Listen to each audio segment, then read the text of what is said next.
let me introduce you to Caroline Hackett. So Caroline is currently finishing her dissertation on women's property rights in France during the age of the Revolution. In addition to European history, she has expertise in gender and sexuality history of the Atlantic world and early America. Caroline loves studying cultural history, especially material culture. Alongside research and writing, she teaches university courses on 19th century Europe, historical research methods, and the history of pirates, which you definitely need to do a lecture about because we love pirates. She is historian Cairo on TikTok and also historian Cairo on Twitch, which she's not streaming, but it's the same username as that's in the title of our stream is what she is over on TikTok. So do you want the slides now, or do you have something you want to say before I put the slides up? Oh, the slides are good now. Alrighty, yeah. Let's. And thanks so much for the welcome, everyone. And again, thank you for having me. Yes. Okay. Give me 2 seconds. Oh, thank you so much, the Tattooed Historian, for the follow. Welcome. You're just in time. Sorry, I'm switching. There we go. Oh, and I need to make sure you can see this. Boop, boop, boop. Alrighty. Shrink that. Sorry. Did I miss a Harrison Ford or something? Yes, that is my my alert is Indiana Jones. Oh, okay. Okay, wait. All right, wait 1 second. I have to. I forgot this happened. This. So annoying. Okay, I'm going to briefly stop sharing it with you because for some reason I have to put this slideshow so that it's full screen on my computer, and then I have to share it with you, or else everyone can see all my tabs, and that's not good. All right, there we go. All right, just let me know when you need a slide changed. Okay, great. Yes. All right. So, hi everyone. Today I'm going to be talking about Napoleon's savants in Egypt. And Napoleon's savant, what does that mean? Well, in French, that essentially means like scholar or smart person. You can think of it like that. But I'm going to get into more detail on who these savants actually were. But part of what I want to do today is add context to Napoleon's Egyptian campaign, because we often, if we even hear about Napoleon's Egyptian campaign, we just hear about like things like the Battle of the Nile, or was it a myth or not that, you know, one of his cannons shot the nose off the Sphinx, or these kinds of things, you know. And being a cultural historian, a cultural and legal and material culture historian of France, I really wanted to tie together my interests with those of Melissa's, and I thought this would be a really cool topic. So we can go to the next. Ready? Slide now. So first, we need a little bit of context about Napoleon's Egyptian campaign. Why was he even in Egypt, right? He's this French guy, and you know, he goes to Egypt in 1798. That is the end of the French Revolution, but the French Revolution doesn't end until Napoleon stages a coup d'etat the following year, essentially declaring the revolution over and putting himself in power, kind of in the style of Julius Caesar, who he sought to emulate all the time. But before he overthrew this final stage of the French Revolution called the Directory, he was really like kind of the poster child for the Directory. They were very corrupt, and they had a lot of problems going on. And so, and France had been at war for decades, and Napoleon was rising through the ranks as this very promising general and winning wars for France. And so the Directory really propped him up to the point where he would use things like his Egyptian campaign to sort of and the notoriety that he gained from the Directory to eventually overthrow them. So it's very cutthroat. So at this time in 1798, when the Egyptian campaign begins, Napoleon is leading military campaigns as part of the French Revolutionary Wars all over the world, as part of these broader wars that France is fighting. And Napoleon wanted to go to Egypt for a few reasons, partially to bolster French trade, partially to continue fighting these wars that France is engaged in, and partially again, because he really was a Julius Caesar and Alexander the Great fanboy. He really was. And we can see that he emulates them in so many ways, even in neoclassical style. And so, you know, in 1798, he goes briefly first to Syria and then to Alexandria. And he brought an army, of course, because he's fighting wars, but he also brings these savants along. And when he landed in Alexandria, he instructed both his army and his savants, everyone who came along. He said, "The people we will be living alongside here in Egypt are Muslims. Do not contradict them. Treat them as you treated the Jews and the Italians. Respect their imams as you respected the rabbis and bishops." So that's verbatim. Well, of course, it's in English, but that's what he said to the people. So I'm not going to get too into the minutiae here because I'm not a military historian, and this is just background for the savants, you know, that I want to talk about more. But this is kind of just why he was there in the first place and how the savants got there. Also, Napoleon secretly fled Egypt when things turned south for him in 1799, leaving behind all of these savants in horrible conditions. And a ton of his army as well. So he's actually like not that important to what's going on, because he goes back to France to overthrow the revolution. Yeah. So yeah, that is the background. Okay, we can next slide. So the kind of interesting, I know you don't know a lot about military history, but I think people don't know that there is literally, like, this picture is there's both the Battle of the Pyramids and then the Battle of the Nile, I think, are two separate ones.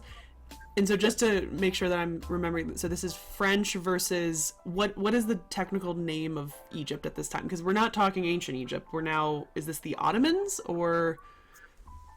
I believe it is the Mamelukes. I don't. Oh, the Mamelukes. Yes. Yeah. Okay, yes. That's what it was. Because that's like the difficult thing is, I know all the way up to the Romans, and then I know nothing. But I know I remember the Mamelukes, and so I was always back and forth if it was the Mamelukes or the Ottomans. But yeah, that does make sense. One random fun fact that you probably know, but I remember learning about this in my Egyptomania class, about the Napoleon, and apparently Napoleon was giving like medals to people, like about like the savants and like about how great they are, and he was like, there was all these news articles about how great everything is in Egypt, but that apparently British press were able to obtain letters saying how horrible it was. Yeah. And publish those, which is just like ridiculous and like so gossipy, but like that's like yeah. It's so funny because this is an era of print war and tabloid. I mean, we get the word like tabloid and like libel from this era, like French words essentially. Because you have print culture like going off, and you have all this stuff. And I love to tell people, like, if you really want to get a sense of like what's going on in the Napoleonic era, look at Napoleon's own propaganda machine and look at the British anti-Napoleon propaganda and political cartoons, and kind of just like throw those in a blender, and what you pour out into the cup is probably like what the truth is. What the truth is, yeah. I remember hearing that. I was like, wait a second, like it's just not something you kind of imagine nowadays, is that like people back in the early 1800s are kind of having this whole like tabloid and like secretly like we're obtaining letters, we're secreting letters, and we're gonna publish them and show how bad it actually is. Like it's just so funny to me, and obviously this, you're gonna talk about it later, but the French British butting heads of this time is huge and is really influential on Egyptology, which is very odd.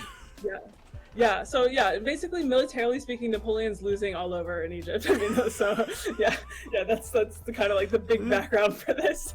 Yeah, absolutely. All right, next slide. All right. So I'm actually going to talk about the pamphlet wars and stuff when I just give a brief overview of the Enlightenment, because it's really important to understand the Enlightenment, to understand where the savants come from, because they don't just materialize. So the Enlightenment is otherwise known as the Age of Reason, and it spanned from approximately 1685 to 1815. Of course, people didn't wake up one day and say they were enlightened, but it's a really long time period, though. I didn't realize it was that long.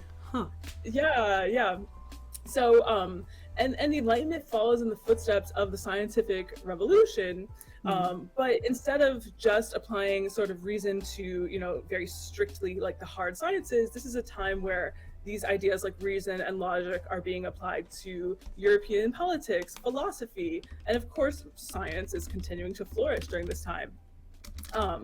And so there's this intellectual transatlantic aspect to the Enlightenment that inspired a wave of revolutions in the USA, in Europe, in France, in the Caribbean, in Latin America, because the philosophes, which is just the French word for the thinkers of the Enlightenment, are criticizing the existing structures that existed, like absolutist monarchy. And they're not only complaining, they're theorizing about how to change them, right? They're coming up with they're trying to conceptualize like a better future, right?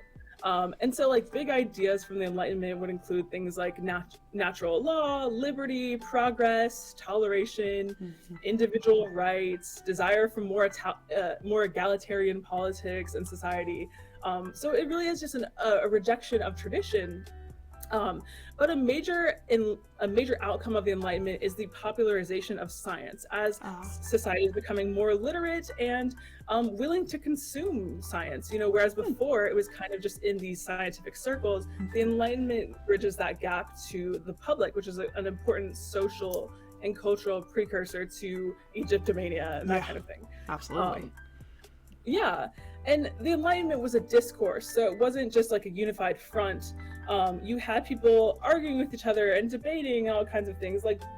And many of these enlightened philosophers are probably very familiar to people who are watching and listening. John Locke with his Life, Liberty, and Property, the Baron of Montesquieu with his Abolition and Popular Sovereignty, Voltaire using satire to argue for things like religious tolerance, freedom of speech. Women were part of the Enlightenment, so women scientists too, like Émilie de Charlet, who was very much a mathematician, a scientist, a savant of languages in her own right. She's the one who translated Newton's Principia into French for the first time.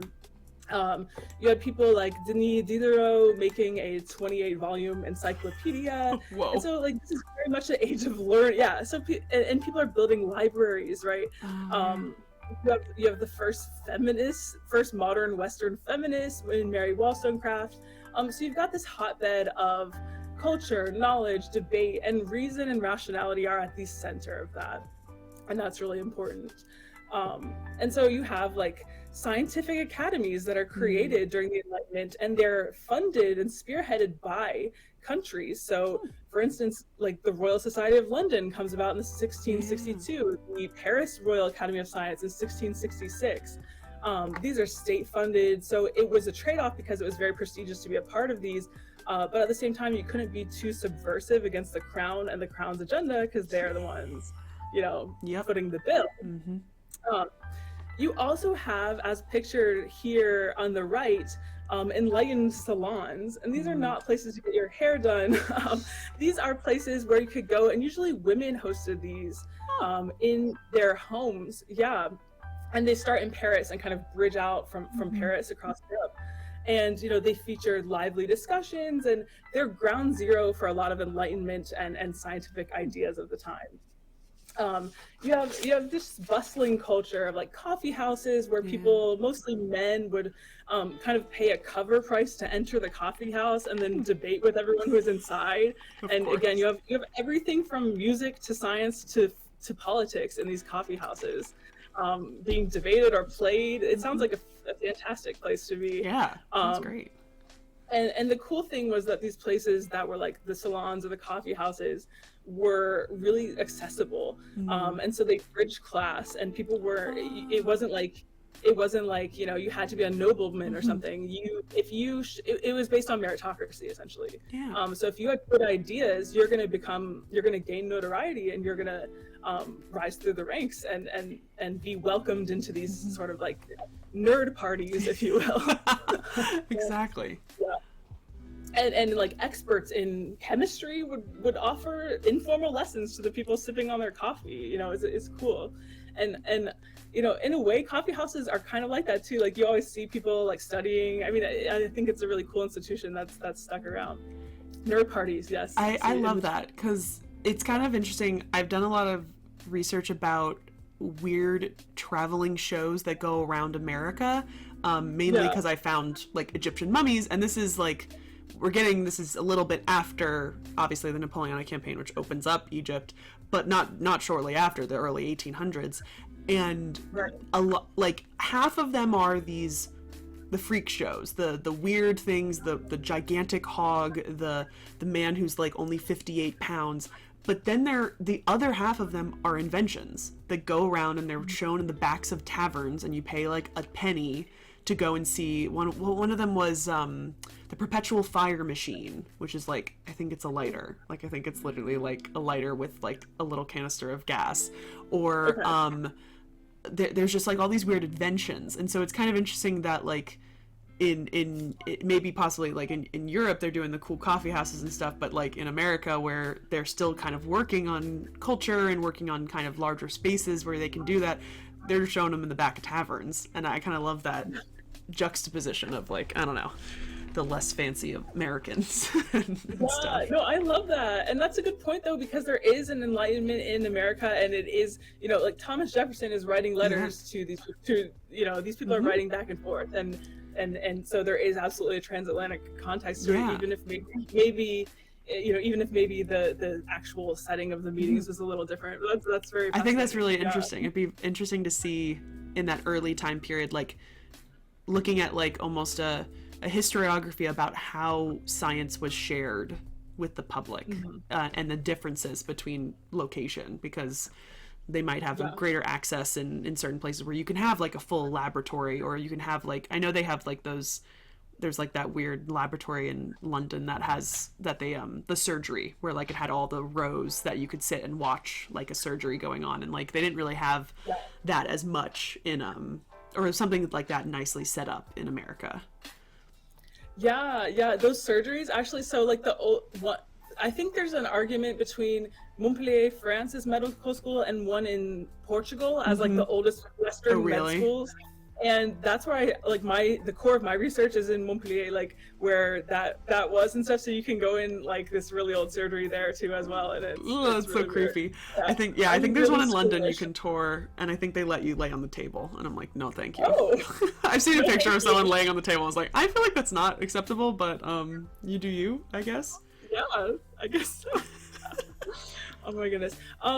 I see a comment. What do you think of the idea that the discovery of coffee spurred the Enlightenment? I don't think it was the only thing that spurred it, but I don't think it hurt. I don't Right? think it I mean, hurt. Yeah, yeah. Think about like what we associate coffee with. Even today. yeah, From a cultural perspective, like what do you get coffee to do? I mean, I get coffee. I'm the meme of "Don't talk to me before I've had my coffee." But yeah. what do you like? People get coffee to study. People get coffee to to discuss And things. you People, need I've it. You seen need it others. to end. Like it's almost like Yeah. sometimes people sometimes need it to be able to work and study and Mhm. focus and stuff. It's Yeah. very And then interesting. I haven't really interrogated too much, but I've seen people argue that like coffee replaced a lot of alcohol consumption, but there's also that alcohol Oh, consumption was lower ABV. So that's I'm also not sure true. if it evens out, but there's some research that I'm not super familiar with that delves into that Interesting. aspect as well. So you definitely could pursue that question further, but I don't think it hurt is my No, answer. Yeah. that's Yeah. yeah, that makes sense, and it makes sense that things like I wonder even more that if like the reason we know that we like you take coffee like when you're studying and when you're focusing is maybe because of those coffee houses of the Enlightenment, and that's like Yeah. coffee has always been maybe tied to discussion and education in some way. Like it'd be very interesting to look deeper into that. Yeah, absolutely. Good question, And Matthew. people are spending their time in a coffee house instead of a Oh. pub, where I don't think a lot of philosophical debate was happening. Yeah. No, no, Um, yeah. that's a good question. I yeah, I don't know offhand. Do you know what that is? It- I mean, it looks like it's obviously filled with some sort of liquid, so I would uh, see. My thing is like I'm presuming that is just like a liquid that it looks like it has a tap, so it looks like you could just like get the water out of it. But I feel like they would have just had a pitcher, so I feel like that must be something scientific. But no, I do not know. yeah. So I have the source of this picture like on my computer, but I'm scared to X out of Twitch, but I can find it at some Yeah, you're point fine. and Yeah, go. you're fine. You I can't can. remember if that's the Lavoisier chemist couple or I was gonna not. say it might be a I could posit Yeah, it's a chemistry thing. it reminds me of one of those absinthe things. I don't know if you've ever seen It does look like an absinthe decanter. I actually was yeah, thinking that. We have one at the yeah. museum gift shop that's $200, and we've been waiting for someone to buy it. It's a very pretty Ooh, absinthe decanter. fancy, fancy. Yes, Freya says it looks like a distiller. I think it might be I think it might be. Yeah, either that or it's something chemistry. Something chemistry yeah, that neither of something us or are going to other. understand. We're not chemists. We don't know what's going on. Yeah, All right. yeah. Next slide. But yeah, yeah. Just the last thing about the Enlightenment Yeah. is that like it was. You also just all of this had print culture, like we were talking about earlier. People were becoming literate. They had political pamphlets and political pamphlet wars. Yeah. They had scientific treatises and scientific wars, going on in the press. I know this as I look at this stuff in my research. So much was documented. That's so interesting. So many little petty things, and people were so petty in the 18th century. They were so freaking petty. So you had the 28-volume dictionaries that people in Russia were ordering Diderot's dictionary, and imagine that's getting 28 volumes are getting thrown onto like a cart and pulled by a horse to Russia. That's wild. It's crazy to think about. So that's a great visualizer of like, Yeah. great visual rather of like how information was spreading and being consumed, right? But the print culture matters because that's how that needs to exist for Egyptology to really like take off with these publications that the savants create when they get back from Egypt. Yeah, absolutely. Yeah. So all right, we can go on now. All right. So who were the savants? I told you they mean scholars, but they were roughly about 160 men. To my knowledge, there were not any women savants because I'm always looking for women in history. There were women that cross-dressed and snuck onto the Egyptian campaign. Oh. In fact.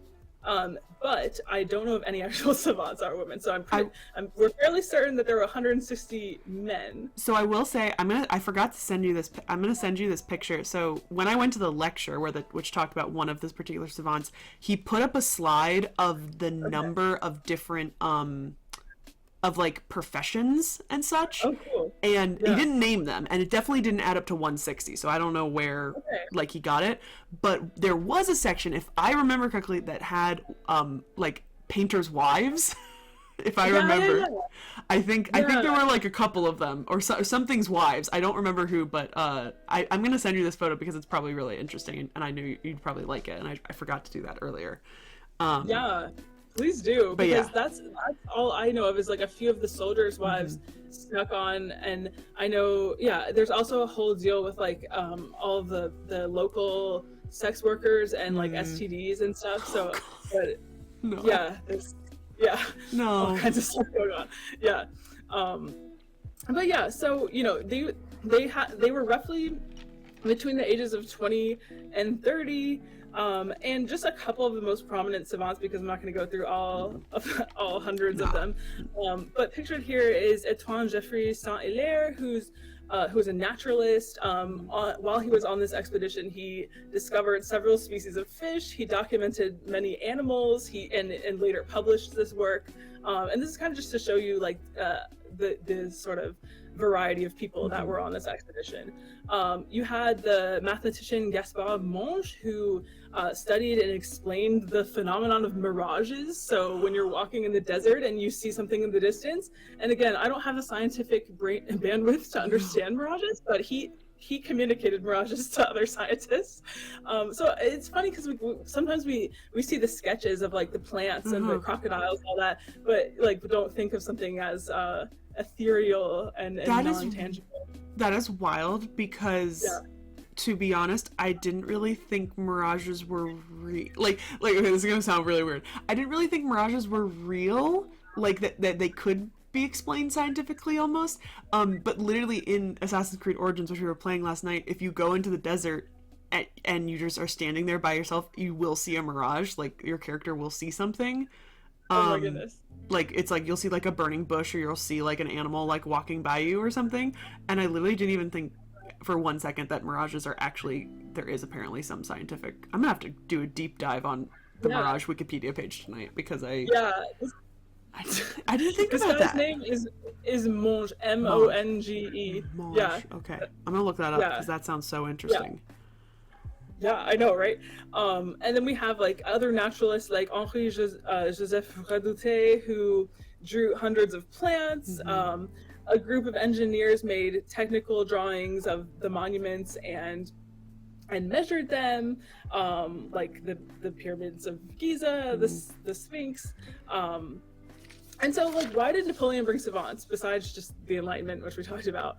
Well, it was unheard of, really, it was unprecedented, and it was very unusual to bring scientists and scholars on military campaigns. Before this, that was not something people did. But Napoleon was, like I said earlier, he was so strategic, and he was fashioning his image in a way. Okay, sorry, I'm not gonna get sidetracked by your comment. 1 second. No, yeah. But Napoleon was fashioning himself strategically, so he wanted his image to sort of straddle the old regime, like supreme monarchs who had absolute power, but he knew that wasn't going to fly. Like simply being another king, you can't just follow the French Revolution by being another king. So he wanted to be like a child of the Enlightenment as well, and so he's trying to fashion that image. Matthew, thank you. I was wondering, because I thought to myself, I think it's a Lavoisier. I think I even said that, but I wasn't completely sure. So Yeah, and Freya had the link to the portrait, so hopefully that explains what's in the picture. So awesome. Gotcha. Thank you guys. You guys are so good at it. I have lovely researchers as followers, and y'all are my favorites. When I don't know something, someone just goes looks it up for me, and it's so easy. Yeah, I love that, because if I had X'd out, you would have just never seen me again. Probably no, you're fine. Absolutely. Yeah. So yeah, he was doing it partially for image, which a lot of what Napoleon did was for image. Yeah. But if you'll go to the next slide, we can talk about what this is like my favorite image. I love this image so much. I know. I have a huge thing for paintings or drawings of ruins, and these ones are a little bit obviously more scientific because they went there to draw them, but I do love finding like random paintings in a museum, and I'm just like, ooh, is that a real ruin or did you just make up a ruin? Because whenever there's just like they just draw a ruin, like I'm like, you have added to the historiography of that building, that original building, and I'm just like, thank you for doing that. Thank you. Yeah. Even though this one looks really bad. But it really does. I know. Yeah. The eye, something is so wrong with the eye and the. It's really wrong. Whatever that band is, that's not there. It's like, but we accept it and move on. It's right there. Yeah. Oh, thank you, Alexandra. See, I was gonna say, Alexandra probably knows what this is. Yeah, we need a science fact checker, because I'm like, I don't know science. To release it to mimic respiration. That's creepy. That's weird. Is interesting. Yeah. Wow. That's wild. Okay. Thank you. There we go. Thank you, guys. Very revolutionary to me. We love science creators on this. I love it. Yeah. So at first, the savant's role was to assist the military and kind of help Napoleon with his image. So they were kind of just there to navigate foreign territory, and use their knowledge to like help him, because really this is the first time in a long time that Europeans had been in Egypt, and their role shifted from being very practical to being a role of acquiring knowledge in order to help boost France's nationalism and prestige. Napoleon and France's nationalism, because Napoleon was state building at this time, and that's important because even like when we get to the later ramifications and the resounding effects of all this kind of thing later, when we talk about like challenges and controversy, this is intertwined with nationalism and a lot of these bigger ideals of state building. So that's important to remember. So you have naturalists and biologists who are learning about Egyptian flora and fauna. You have surveyors who are taking a lot of topographical readings. They're noting features in any given particular geographical area, and they're drawing up maps. So they do retain this practical role. They're helping Bonaparte's army with his like know where they're going. Archaeologists are studying the country's architecture, in particular the pyramids, and so they start sketching, drawing, measuring, analyzing basically everything they came across, including people, animals, plants growing out of the ground, ruins and monuments and that kind of thing.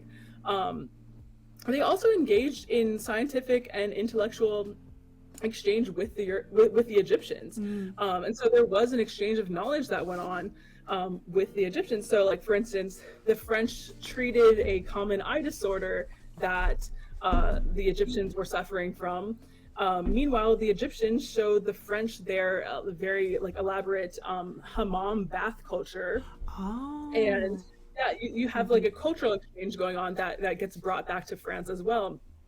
And this was really interesting too, because Europeans were just on the brink of starting to become obsessed with hygiene. And I love that sentence. Just on the brink to start to be obsessed with hygiene.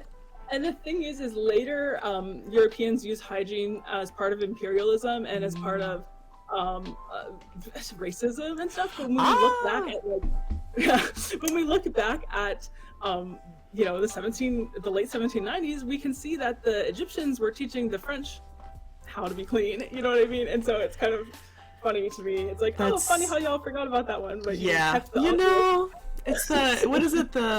It's they purposely forget things to be horrible. yeah.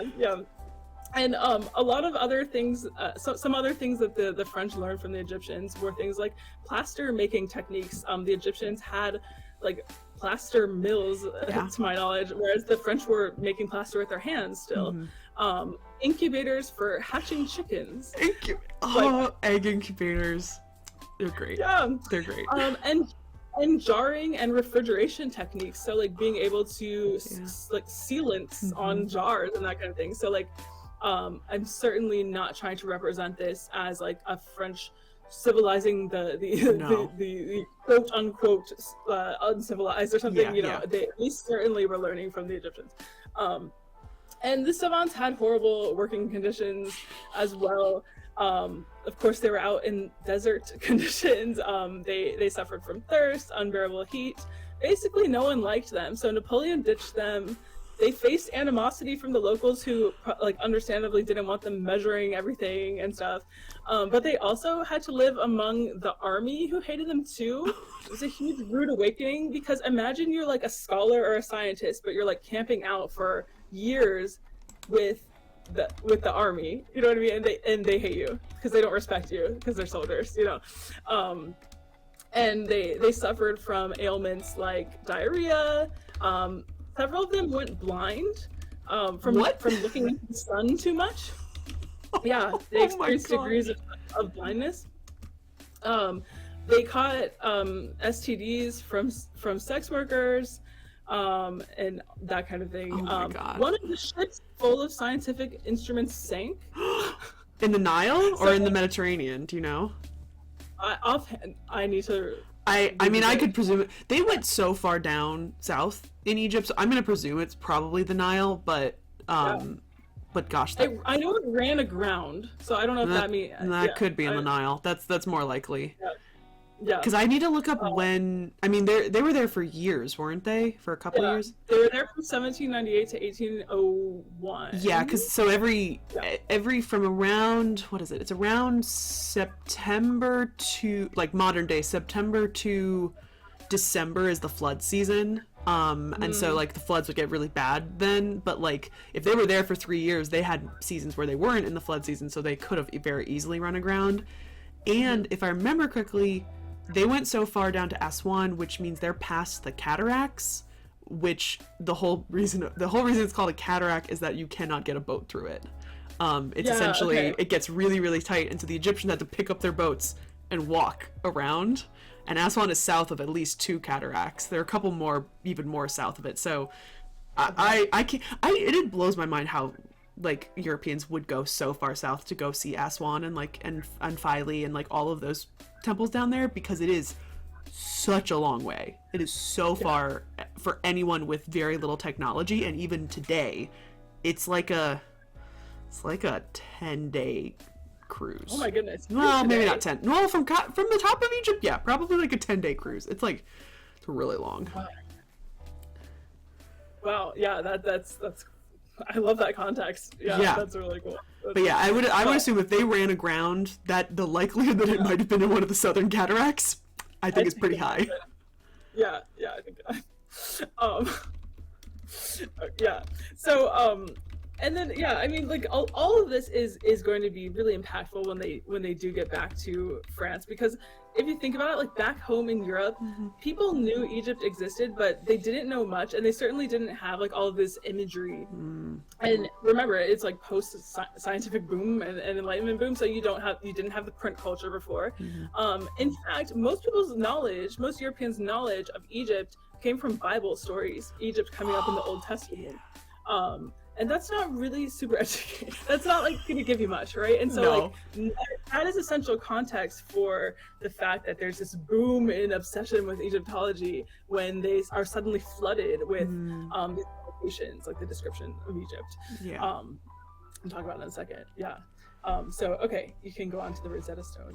I'll say we had one question from Mr. Slothman earlier, who said, when I think savant, I think 8-year-old masterfully playing a concerto, or to a lesser degree, someone who is a breakthrough good at something. Is that the same type of savant? So I just wanted to finish that as you talked about the definition. Oh, was that a question? Yeah, so it's like is the 8-year-old who's a masterfully playing a concerto, or someone who is a breakthrough good at something, is that the same type of savant as the Napoleonic savants? Yeah, so I mean, the savant is just like a more general word, and like Napoleon savants are like Napoleon's selected geniuses, if you will, like scholarly geniuses. So yeah, it's the same word, essentially, just used in a different context.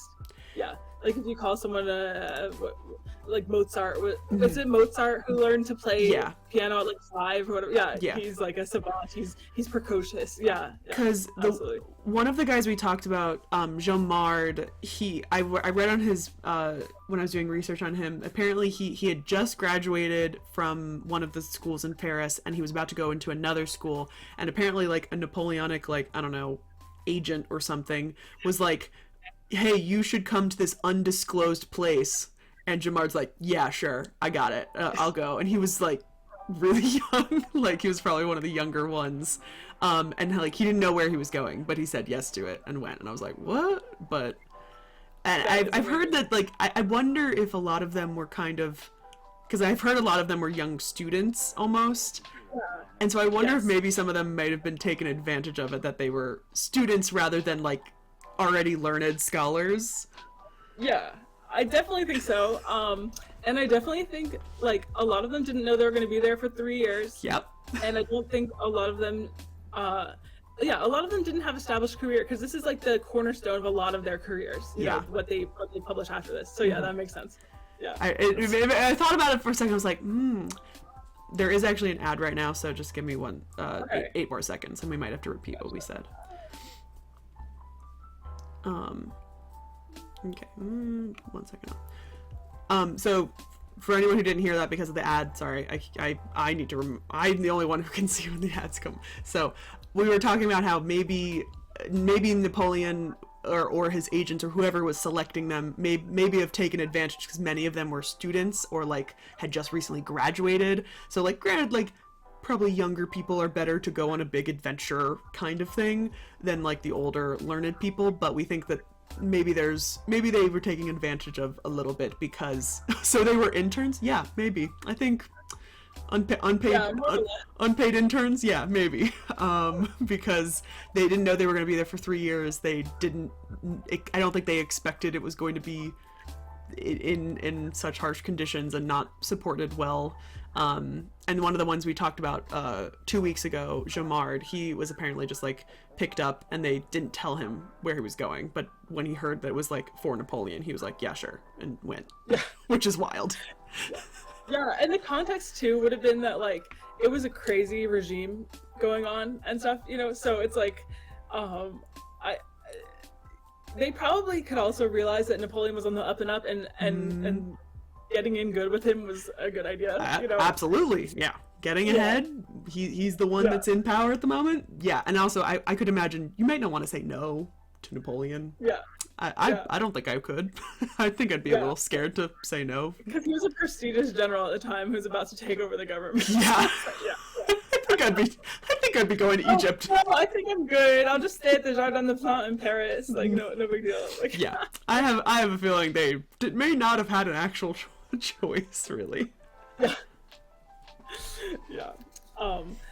Okay. Yes. Right. So the Rosetta Stone. Yes. And yes. Feel free to fill in since I'm not an Egyptologist, so I know about the context of like it getting. I can give a little blurb. Also, around, but Alex did a little research and found out that the was sunk during the British and French fleets in Aboukir Bay, which I have to figure out where that is. But if it's a bay, I can presume that's maybe on the Mediterranean rather than on the Nile. Thank you. Alex is my little researcher. Whenever I don't know a question, Alex can find it. I appreciate that a lot. Yes. So yeah, you do your rant on the Rosetta Stone, and I'll give the Egyptology side of it afterwards. Yeah. Also, sorry, I just thought of one thing. Absolutely. They didn't know they were going to Egypt. Yeah. So a lot of them didn't know they were going to Egypt. So they just got on a ship in Marseille. Yeah, I should have said that earlier. Wild. Yeah. So they are kind of kidnapped interns. Yeah. Absolutely wild. Yeah. Do you know how or if they were paid? They were paid. I don't know their exact salary. I know they were compensated because I know Napoleon even paid Egyptians, who worked for him and stuff. Yeah, that's very good. But I don't know their salary offhand. But so they were essentially. Well, I was just making sure that like here's the funny thing with ancient Egypt. They didn't get money. There was no money in ancient Egypt, so getting paid was getting your food. So I'm like, Napoleon wouldn't do that, right? Like, he wouldn't only give them food and housing as their payment, right?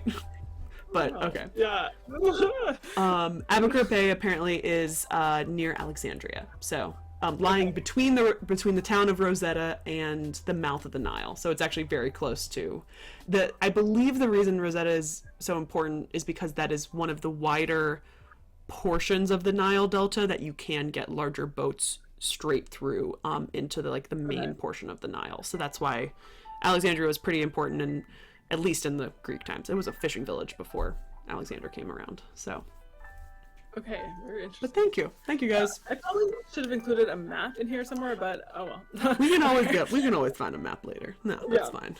Yeah. But okay, yeah, feel free to correct me on the Rosetta Stone information. But like, as far as I know about the actual artifact, it's like a fragment of a slab from 196 BC. That was from the Ptolemaic dynasty. Yep. And it has 3 translations of the same text, which I understand to be like a government decree of some sort. I don't remember which Ptolemy. It's Ptolemy the something. I don't remember which one, but it's like it's sort of like his inauguration. Like I think it's shortly after he takes power. Like and I don't really know exactly what it says, but yeah, three different. It's kind of weird because people say 3 different languages, but technically it is 2 different languages, or 2 different languages, with one of those languages being 2 different. I don't know if I would say the word dialects. It might be scripts, technically. Okay. Is it phonetic? Is one a phonetic version, or am I misunderstanding? No. So it is ancient Egyptian hieroglyphs at the top. Is the smallest portion that we have preserved, which sucks because it definitely made this extra hard for Champollion and everyone who tried to translate it. The most complete, I think it is Ptolemy the Fifth. Thank you, Freya. The middle portion is something called Demotic. And Demotic is so complicated, but Demotic is a later version of hieratic, and hieratic is a cursive version of hieroglyphs. Hieroglyphs can be in different, each hieroglyphs can be in completely different languages. I actually don't even know if I'm gonna assume because it's Ptolemaic, it might be Ptolemaic or late Egyptian. That's a whole different dialect within languages, which is just even more complicated. But hieratic is like a cursive version. It's a shorthand version almost. Monumental hieroglyphs were only really used on really big, like in tombs and on temples. But the vast majority of scribes and the vast majority of any writing that would be on papyrus, any important writing almost that is like for the government, for taxes, anything, that would be written in hieratic. And my understanding is that Demotic is a later version. For the northern form of hieratic. So it only appears later and then going through the Ptolemaic. And then the bottom is ancient Greek, which is relatively close to modern Greek, but not exactly, but pretty close. And it's the ancient Greek that they used to translate the hieroglyphs. Yeah, okay. Yeah, it's essentially, it was ancient Greek, so it was really close to modern Greek, so most people could read it, and that portion is pretty complete. Only the Demotic, I think, is the full complete, like, because it's in the center, so there's no chunks missing on the sides. But they were able to translate that, and they were able to read that, and I'm not sure if you're going to talk about Champollion, but Champollion, and then the British guy I never remember the name of. His name is Thomas something, and everyone has to look it up because I always forget his name, which is kind of sad. These two guys compete back and forth to figure out what it says. Thomas Young, thank you. I always forget his name. And Champollion breaks it because essentially he looks at, in the Egyptian section, he looks at the cartouche, which is a circle that holds the name of the pharaoh, and he was able to find the name of the pharaoh in the Greek part and then compare it to the cartouche, and the cartouche, like, we have the names of pharaohs because of, like, Herodotus and, like, other ancient scholars who are writing it in Greek, and so we would know who it is, and we'd be like, oh wait, we know who this is. And so that started slowly but surely to kind of, like, take that first step. They were nowhere near good in this early time.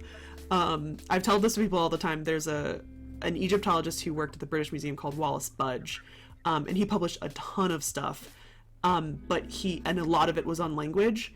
It is unreadable. We cannot read it. If you, like, my professor was like, never read anything but from Budge, because oh my gosh, even at the time period, he was probably Victorian time, I think. Even his translations were horrible.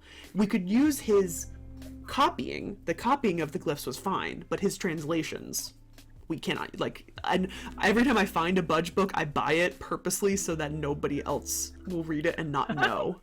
And that is also and that's also one of the jokes that's in the Stargate movie that only real Egyptologists will get, is that when the guy, like, walks in and he sees what everyone has been doing and translating, trying to figure out the gate, he's like, who's been using Budge? And literally, like, it cracks me up every time because nobody else is gonna really get that joke. Yeah, that's so funny. These, like, niche, like, things that we have in our tiny little subfield. Yeah, like, absolutely. We have those things. 3D Prema, how did you say Stargate like 5 seconds before I did? It's not that it's translated wrong, it's that they really didn't understand, like, and granted, the knowledge of the linguist of this language is still evolving. There are still really deep Egyptologists who write really, really detailed papers about one word and the translation of one word, and it boggles my mind. But just back then, it wasn't accurate to. They were doing a completely different system than what has kind of been accepted now. But again, that's kind of time, who knows? In the next 10 years, our way that we're doing it now might be completely thrown out as well. But yeah, so. Okay, sorry, I'm scrolling back to see if I missed anything. Okay. Continue on about the Rosetta Stone. But yeah, that's the basics of the what's on it. And there were probably more. That's the other thing. This thing was probably like 12 feet tall or something. I think it's a giant stela. It was this giant thing, and there were probably more. Like, these are things that, and we actually do, I think we have 2 very small copies of, like, a certain portion of another one. Okay. It's on the Wikipedia somewhere. I remember looking this up because somebody told me. I was like, wait, really? And I looked it up, and there are apparently 2 small stones that I think we believe are from a different copy of it. Because this would have been something that would have been put in, like, the center of a town square. Right. Nobody would be able to read it, which is kind of funny to me, at least. Yeah, that's what I was going to ask, is, like, were people in ancient Egypt in this Ptolemaic, I don't know, I, like, don't even know how to speak, like, this, I don't speak ancient history. No, but, like, it's fine. Were they literate in these 3 languages? So what was the point of having... It's kind of, so I don't know the exact numbers of how literacy was in the Ptolemaic. I would assume it is higher than normal ancient Egyptian history. I did a whole thing about scribes and stuff last month.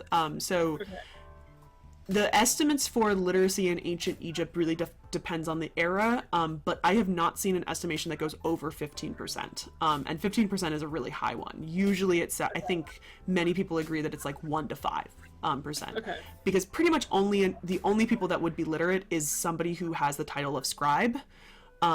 Those people, because they would be literate, they would also have other jobs. So they would be like architects, and they would be like artists and like different things. And like we can assume some pharaohs might have been, and like some royal family members might have had access to it, but not a lot.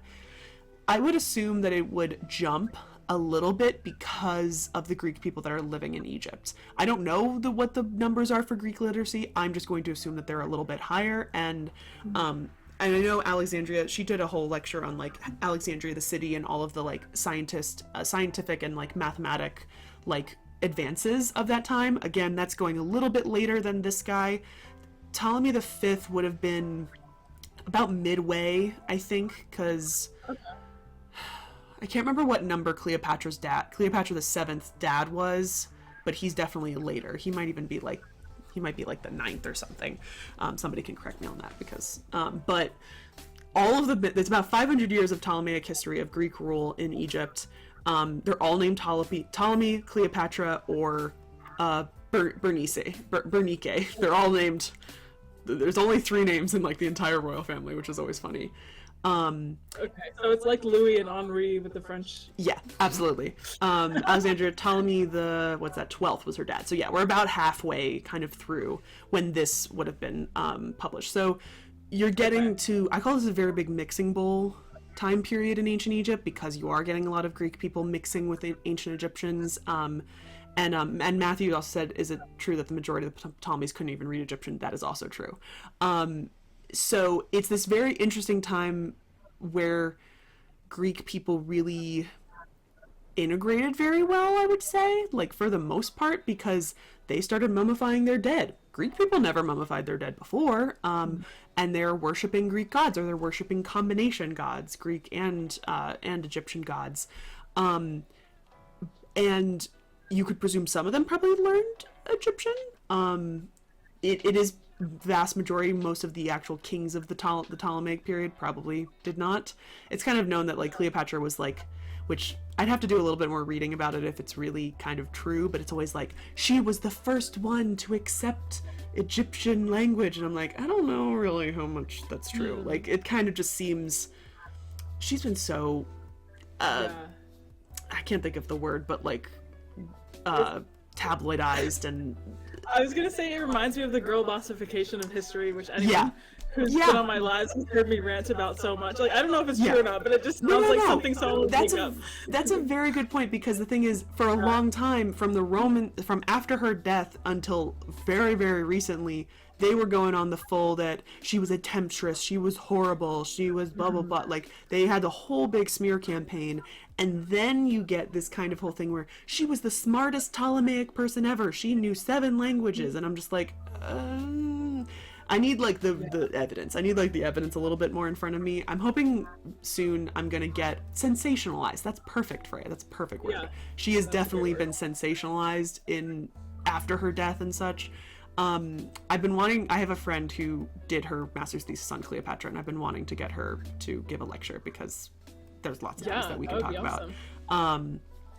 But yeah, I can just assume that literacy was a little bit up. Whether or not that's literacy in Egyptian, that's probably getting lower by the year, I would assume. I like to think that there's all these little Egyptian pockets in certain points, because this is one of the first times that the ancient Egyptian capital is like so north, like it's all the way at the tip, at the top of Egypt, when a lot of the times the capital were either kind of in the upper middle or the lower middle. So you can presume that there has to be groups like really down south or really like remote that don't even feel the influence almost of the Greek occupation of it. And those might have continued on, and those helped the Egyptian religion just continue on in language. And it's a very interesting time that I don't know a lot about, and I make a lot of assumptions about just thinking about how things naturally change over time, kind of. But yeah, I a lot of the stuff that the Egyptians would put up on temples, it was actually really about images. They would put a lot of text, but the text was for the gods. Like, no one could read it. Okay. So I think there's an assumption that the top of the Rosetta Stone had an image of Ptolemy, and kind of, if you've ever seen the Code of Hammurabi, that's how I always picture this, because obviously the Rosetta Stone is a very dark stone, and the Code of Hammurabi is this long dark stone. That's always kind of how I've pictured it, but in the more symmetrical Egyptian stela. But it probably would have had some image at the top that would have shown his power of some sort. Him on a throne, him with the crown, something like that. Because it was like, it was used as a building too, right? Like after, in a subsequent regime or something, it was used as part of a structure. So this shape was. So presumably, like, I don't know if anybody has any actual theories as to what happened in between this, but we know that this was found as a foundation piece in a building. But I believe it is a fairly modern building. I don't think it's an ancient building, because they wouldn't have been excavating an ancient building. Right. But I would presume it would have gone down either at the end of that Ptolemy's reign, or at the least, if it's still up randomly, at the end of Cleopatra's reign. So it's like ancient recycling going on. Absolutely. Yeah. There's a lot of ancient recycling going. Yeah. It has like such this convoluted trajectory. It's like, it does. It's displayed, and then it's found in a building, and then, you know, Bouchard. And then they keep taking it, and they keep claiming it, and it's and very interesting, because I don't think they had any idea how important it really was gonna be. Like, I don't think so. Yeah. I think because then like it goes back to Britain in 1801, when Britain forces the remaining French out of Egypt, and you know, but like then it doesn't just go to Britain, it goes on display in the British Museum, you know, which kind of goes back to my point about how like this is much more than deciphering hieroglyphics. It's we have this, and it's nationalism, and we have this behind glass. Well, it wasn't behind glass at first, but you know, today it's behind glass in our museum. Haha. You know, I think it's like, also it's a big like FU, because Thomas Young, who was British, wasn't able to translate it first, quote unquote. Yeah. And like Champollion was only working entirely off of copies. Clay. Either clay or what's the rubbed, like a rubbed drawing and stuff. Yeah. So like, hate to say it, it's pretty impressive for not actually seeing. I don't think he ever saw. That's actually a good question. I wonder if he ever actually saw it in person. I doubt he did. I don't think he did. But I doubt it, just off of my gut. Off of my gut, I don't think he did either, because I don't have any remembrance of when I was researching him if he ever went to England. So I don't think he ever saw it in person, which is a little bit more impressive that he was able to figure this all out without ever seeing it in person. But I think the British having it was kind of a big like, well, you may have figured it out, but we have it. Like, yeah, exactly. There's like layers to this national pride and state building that's going on, because it's like, oh, we found it, but we have it, but we translated it. Okay, but then now Egypt wants it back as of 2003. So you have all of these different like stakeholders, like, and how do you? And that kind of like leads me into the nightmare of the Rosetta Stone, because there's no clear future for the Rosetta Stone, and there's no consensus on what should be done, and a lot of people want one thing and a lot of people want another, and then a very powerful museum kind of like, and what is someone going to do? Go take it from the British? So it's like it's very interesting, because it's. Can you go to the next slide? Actually? I'm going to answer one quick question before you start. Jan, Greek and Roman influence did get past the Nile Delta all the way down to Philae, and the Temple of Dendera. Those were built by the Greeks and the Romans, which is really weird. Claudius built an Egyptian temple called the Temple of Dendera. So it did reach there, but it is very weird because it is so far south. But it did. It didn't reach as maybe strong, but they were in the Delta, and then they were in the Fayum Oasis, and then they were all the way down at the end of Aswan. And then Matthew was like, the texts were only for the gods, and the pharaohs tried to rewrite history, believe that they could lie to the gods and the gods wouldn't know. Sort of.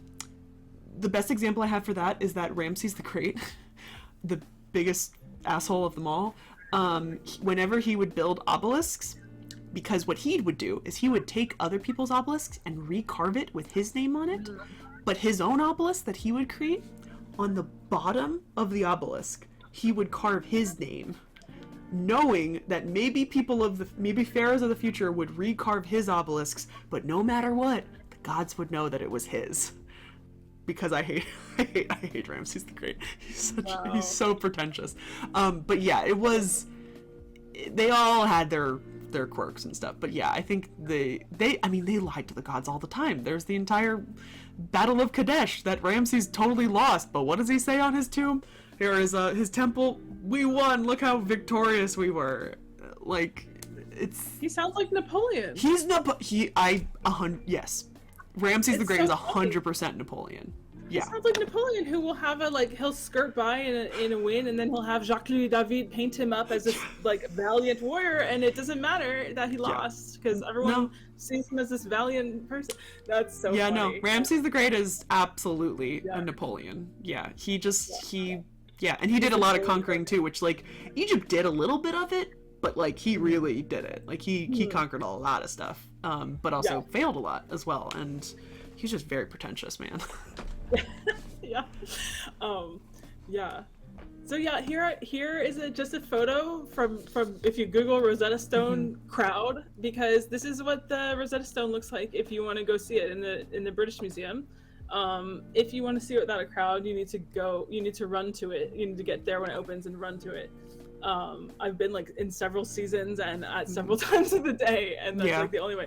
And there's and when I talk about hot button topics like repatriation, I'm not going to try to tell anyone what they should think because it's complex. But there's all kinds of questions of where should this be shown, and is it better for it to be not in Egypt but a lot of people see it? These aren't my words, by the way. These are what many people think. Or is it better? Should it be returned but then maybe not as many people would see it? And this is just considerations, right? I have this argument. We have had this very, very many times. You are right, Freya. I do believe there actually is a copy of it in the. There is a copy in the library that used to belong to, I think, Hans Sloane's old library, or someone else, some early founder of the British Museum's library. There is a copy there. Yeah. There's also a giant version. At Champollion's home is a museum in France, and there's a giant version. Inlaid in the courtyard. It's a really cool image. But there is also a really awful statue of him. I can't remember where it is, but there's this very awful statue of him not kneeling, but leaning, almost like the Thinker, but leaning on the Rosetta Stone, and it's hot colonialism, and we're ooh, it's just it's not a good look. Not a good look. Even we obviously know and accept and thank him for his contribution, but it's not the best. Yeah. So something that I do with my students when I'm teaching 19th century Europe is I just I teach. So it's a Monday, Wednesday, Friday class. So on Monday, I'll teach about the history of museums and how museums started, because they all came out of Enlightenment collections. The first museum, it was oh, this guy who collected throughout the Enlightenment all this stuff died and bequeathed it to this building, and now there's a museum. So I teach them about the legacy, museums, how they function in society, where do they come from, pros and cons, how do they benefit, all that stuff. We talk about how 99% of the stuff is in the archive underground, all that stuff. But and then I teach imperialism on Wednesday, and then on Friday I make them they have to come up with a plan for the Rosetta Stone, and they have funds that they can use. They have to work in teams, and they have to please as many stakeholders as possible, and they have to research actual institutions and come down with a plan for logistics. And so the stuff they come up with is really interesting. Some of them repatriate it back. Some of them have programs for young precocious Egyptian students to come have scholarships to come see it. Some of them put it on tour. I was that's not very practical. No. But it's very fascinating because I don't want to tell my students how to think about stuff like that. And so I always am very fascinated with what they come up with, and I'm you have to please as many people as possible, and it has to be realistic. You can't just be I'm gonna go kidnap it from the I'm going to steal the Rosetta Stone. This is not National Treasure. No, not National Treasure. Yeah, you know, but it's always, I think it's an interesting approach, you know, with the context of museums and imperialism kind of in top of mind for them. No, that sounds Yeah. like a great week. That sounds so Yeah. interesting. Yeah. Yeah, it has taken me, whenever I talk about repatriation, I can only talk about it in the Egyptian context, because Yeah. there's something very different about repatriation of Egyptian objects than repatriation of other objects. Like, mostly because other objects, so well, like Benin bronzes, like an example or something, like those have a active, alive culture of people who Yes. want them back. Yeah. There is a very still large population of Egyptian people who do not identify with the ancient Egyptians at all. Right. They're right. like, that's not our people. We could Right. give a crap. Those also, the Venn diagram of those people and then the looters in Egypt is almost a circle, we'll say. Yeah. But Very then there are the people that, like, it has taken me very many years to kind of come up with the opinion that I have about repatriation when it comes to Egyptian objects, because I am a person that wants objects to be accessible by everyone, and I know it's not as accessible. And the other thing is that I also know the state of Egyptian museums and how Egyptian museums, they don't want everything. They don't got room for everything. But my kind of, and I've told this to people here on Twitch before, but my always opinion is, if any culture asks for specific objects back, then you should give it back to them. Yeah. Yeah. Because I know this, like, they have been, Zahia Was is not going around there and asking for every, although there's a rumor that he is doing this, but beyond the point. He's not asking for every single Egyptian object back. He does not want every single tiny little shopti and every single tiny little amulet back. He doesn't want that. He wants the big things. The reality. Yeah. He understands the reality of, like, upkeep and storage and all. Like, there is. He wants the Rosetta Stone, he wants the bust of Nefertiti, and he wants, what's the third one? He wants the sealing of the zodiac sealing of Dendara, which is another very interesting thing, because Champollion also looked at that piece. Interesting. Because the weird thing about that is a whole weird tie that doesn't even get included in this conversation sometimes, is that the Dendara zodiac was looked at by, like, cardinals and, like, people of the Catholic Church, because at that time the Catholic Church had announced a year for the flood. Oh. And they had, like, it was just like they had put it as doctrine that, like, they had announced what year they thought the flood was, and anybody in this scholarly thing had to agree that nothing could have survived the flood. And Champollion was like, well, actually, this dates to, like, 200 years before the flood, and, like, he almost got totally blacklisted, like, by the scientific, or by the Catholic Church, and thus the scientific community. And so there's a very weird sub part of Enlightenment that also has, like, religion mixed in with it, and, like, the Catholic Church, like, trying to mess with things. Oh my gosh, that is very interesting. There's a very interesting documentary called Egypt by BBC, and everyone on my Twitch knows it because we watched a couple episodes. But it's 6 episodes, and they are paired and they're going in pairs. So the first 2 are about Howard Carter and King Tut.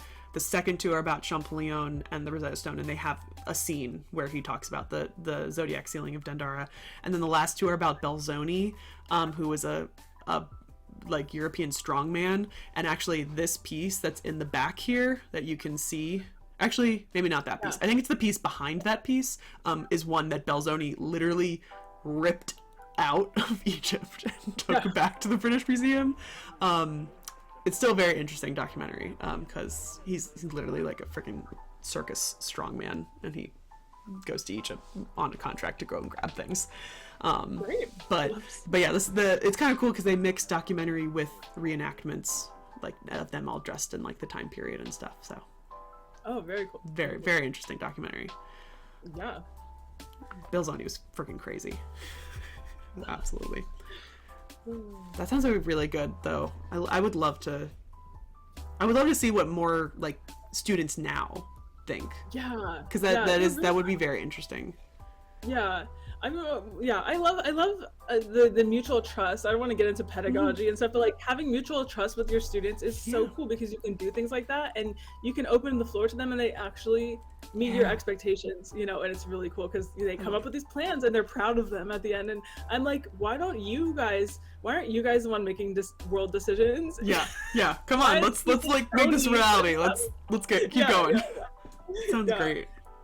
All right, so we can go into the next. A crocodile.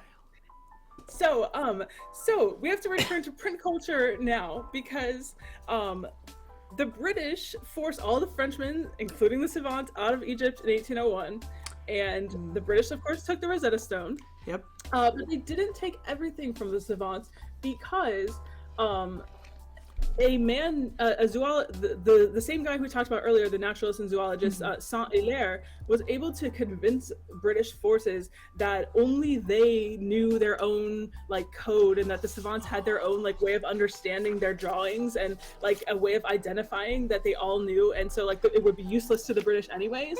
And I'm not sure if that's true, but it worked, and they kept most of their stuff. I mean, obviously the British took this and that, but so I basically said like only we can interpret this. So why would you want this, you know, kind of thing? Because this up here isn't their sketches. This is like publications. Yeah.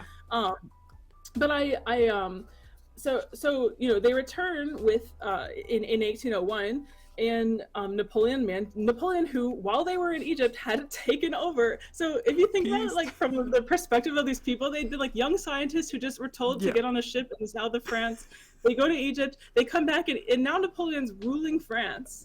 Because they left at the end of the revolution, and of course they didn't know it was the end of the revolution, so they left in the midst of the revolution. They get back and they're just like, they're like, oh, okay, you're in charge now.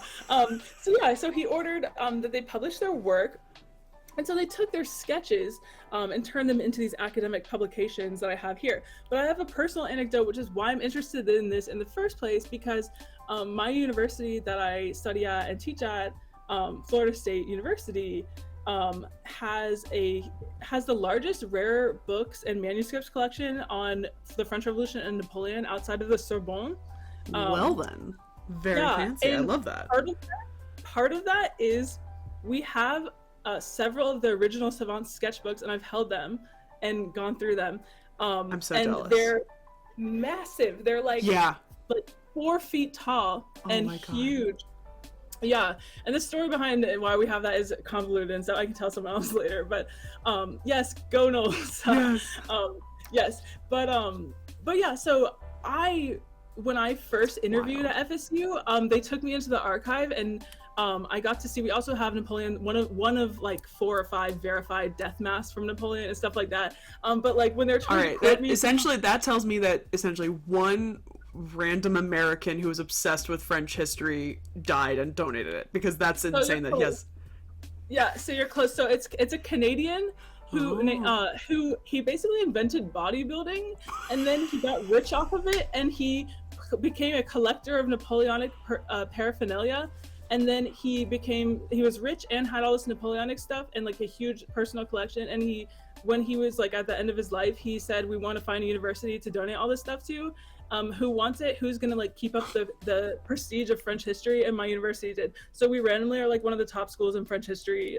That is the most random thing ever. But I do work at a museum where when everything was sold at auction, the guy who bought everything in this old apothecary was an ice cream merchant who just really liked the history of pharmacy, which but like the bodybuilding part is like so funny. That's so funny. It's like, why do people have such two very random interests? Well, it's so weird. And also, disclaimer, I'm not speaking for my university right now. I just want to make sure that people know. But second, but no, something that's so funny to me is like he got rich off of bodybuilding, and he funded like future generations of students and professors and stuff. And so like I have a good stipend type thing, and people are always like, must be nice. And people on TikTok lives will be like, good luck with all your student debt and stuff. And I'm like, I don't have student debt because this rich Canadian is my like sugar daddy from the grave. The rich bodybuilder. Oh my god. His name was Ben Weider, like Weider. He had some like really not correct views on Napoleon. He really glorified him, but it's fine. Bless him. But thank you for what you do. You might be wrong, but oh my god, sugar daddy from the grave, Alexandra. So funny. Yeah.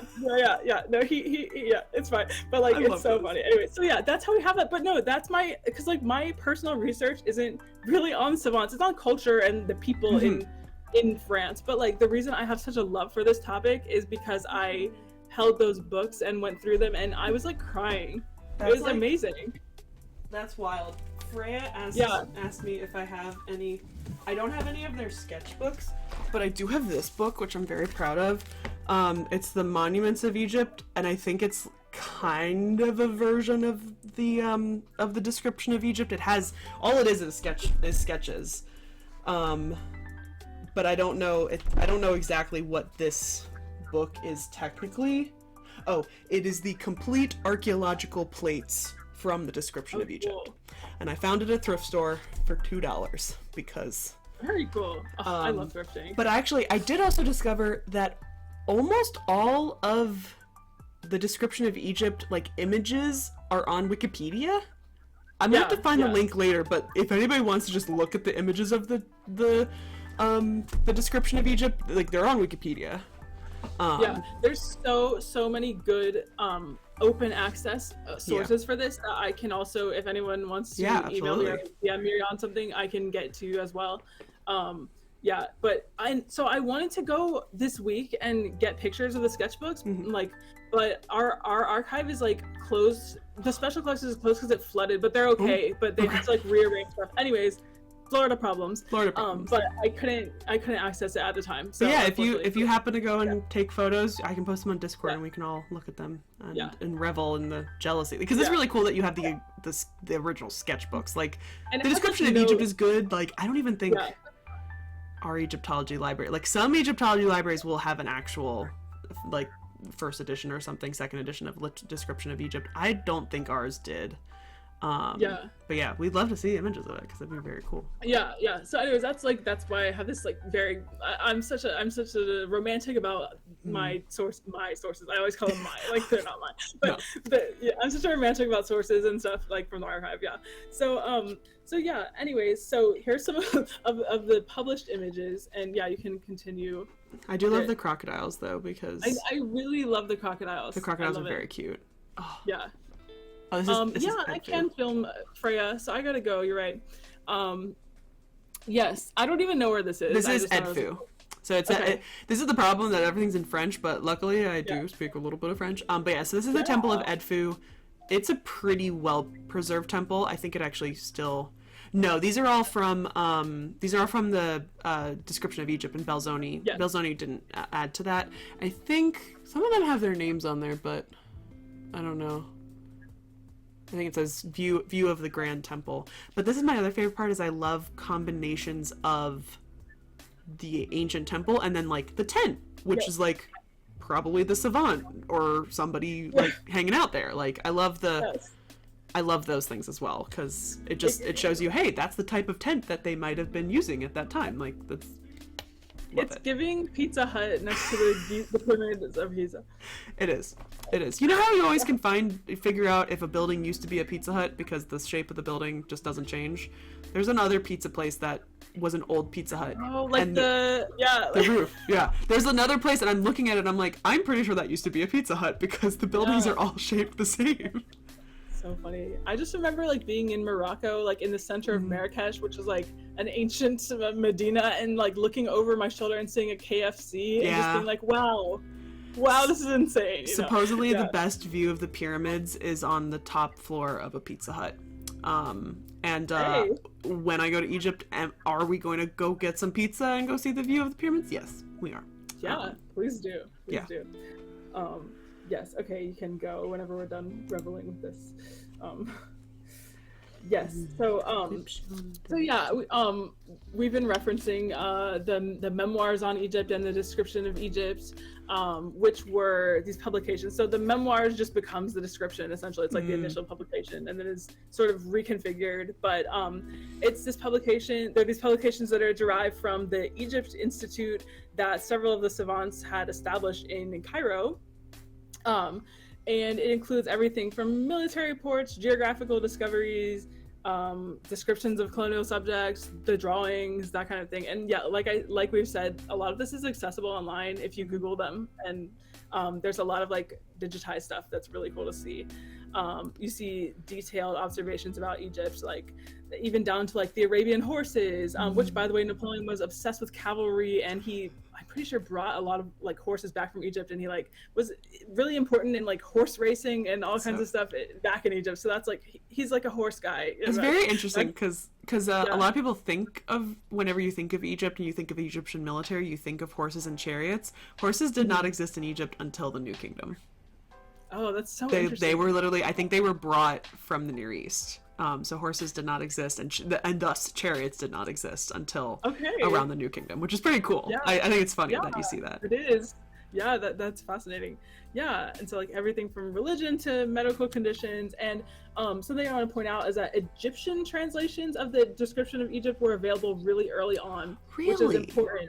Yeah, like within a couple of years, which helped Egyptology and Egyptomania spread to the Anglophone world. So like that being accessible to the newly enlightened population, plus the Rosetta Stone, you know, like that helps the Anglophone world become obsessed with Egypt. Tapir, I'm very bad at dates, and I don't know when exactly we know like the earliest date for horses, but the New Kingdom is around 1550 to 1086 BCE. Okay. I know that they're obviously around with Ramses. Ramses has big chariots and stuff, so it might have been a little bit earlier, but around that time. Thank you, Alex. Alex is getting it. So a little bit, second intermediate period, so right before the New Kingdom. Oh my goodness, and the biblical knowledge that they had would have been wrong about like the Pharaoh chasing Moses and sinking his chariots. Yes and no, because the biblical archaeologist theory as to when the biblical parts of Egypt are in the Bible is New Kingdom. That's why, like, if you've ever seen Prince of Egypt, yeah. they have the names of the pharaohs correct. They actually start with the dad is Seti the First, and his son is Ramses the Great, and so Ramses is Moses' brother, and so they actually do that correctly in that movie, and that's kind of where biblical archaeologists like fall to think about that. But as a Catholic raised child who pretty much got obsessed with Egypt because of Prince of Egypt and because of the Egyptian stories in the Bible, little Melissa didn't realize that and sorry for anyone who is religious, little Melissa did not realize that there is no archaeological evidence that Jews were ever enslaved in Egypt until I was a senior in college, and I was thinking about my senior thesis, and I was like, what should I write about? And I was like, maybe I'll look up what name of the what name of the pharaoh they use in the Bible. Yeah. And I was like, okay, reworking my entire mind and how it all works and such. Yeah. But yes, but I do believe a lot of people do attribute the what they think would happen in the Bible to the New Kingdom when they would have horses. But yeah, you're right. Gotcha. Yeah. That's so interesting. Absolutely wild. Yeah. All right. Okay. Yeah, we can go to the next slide. Yeah. So I have an image of an obelisk being moved, taken brought to Europe, and transported in some way, and then I think it's they're setting it up.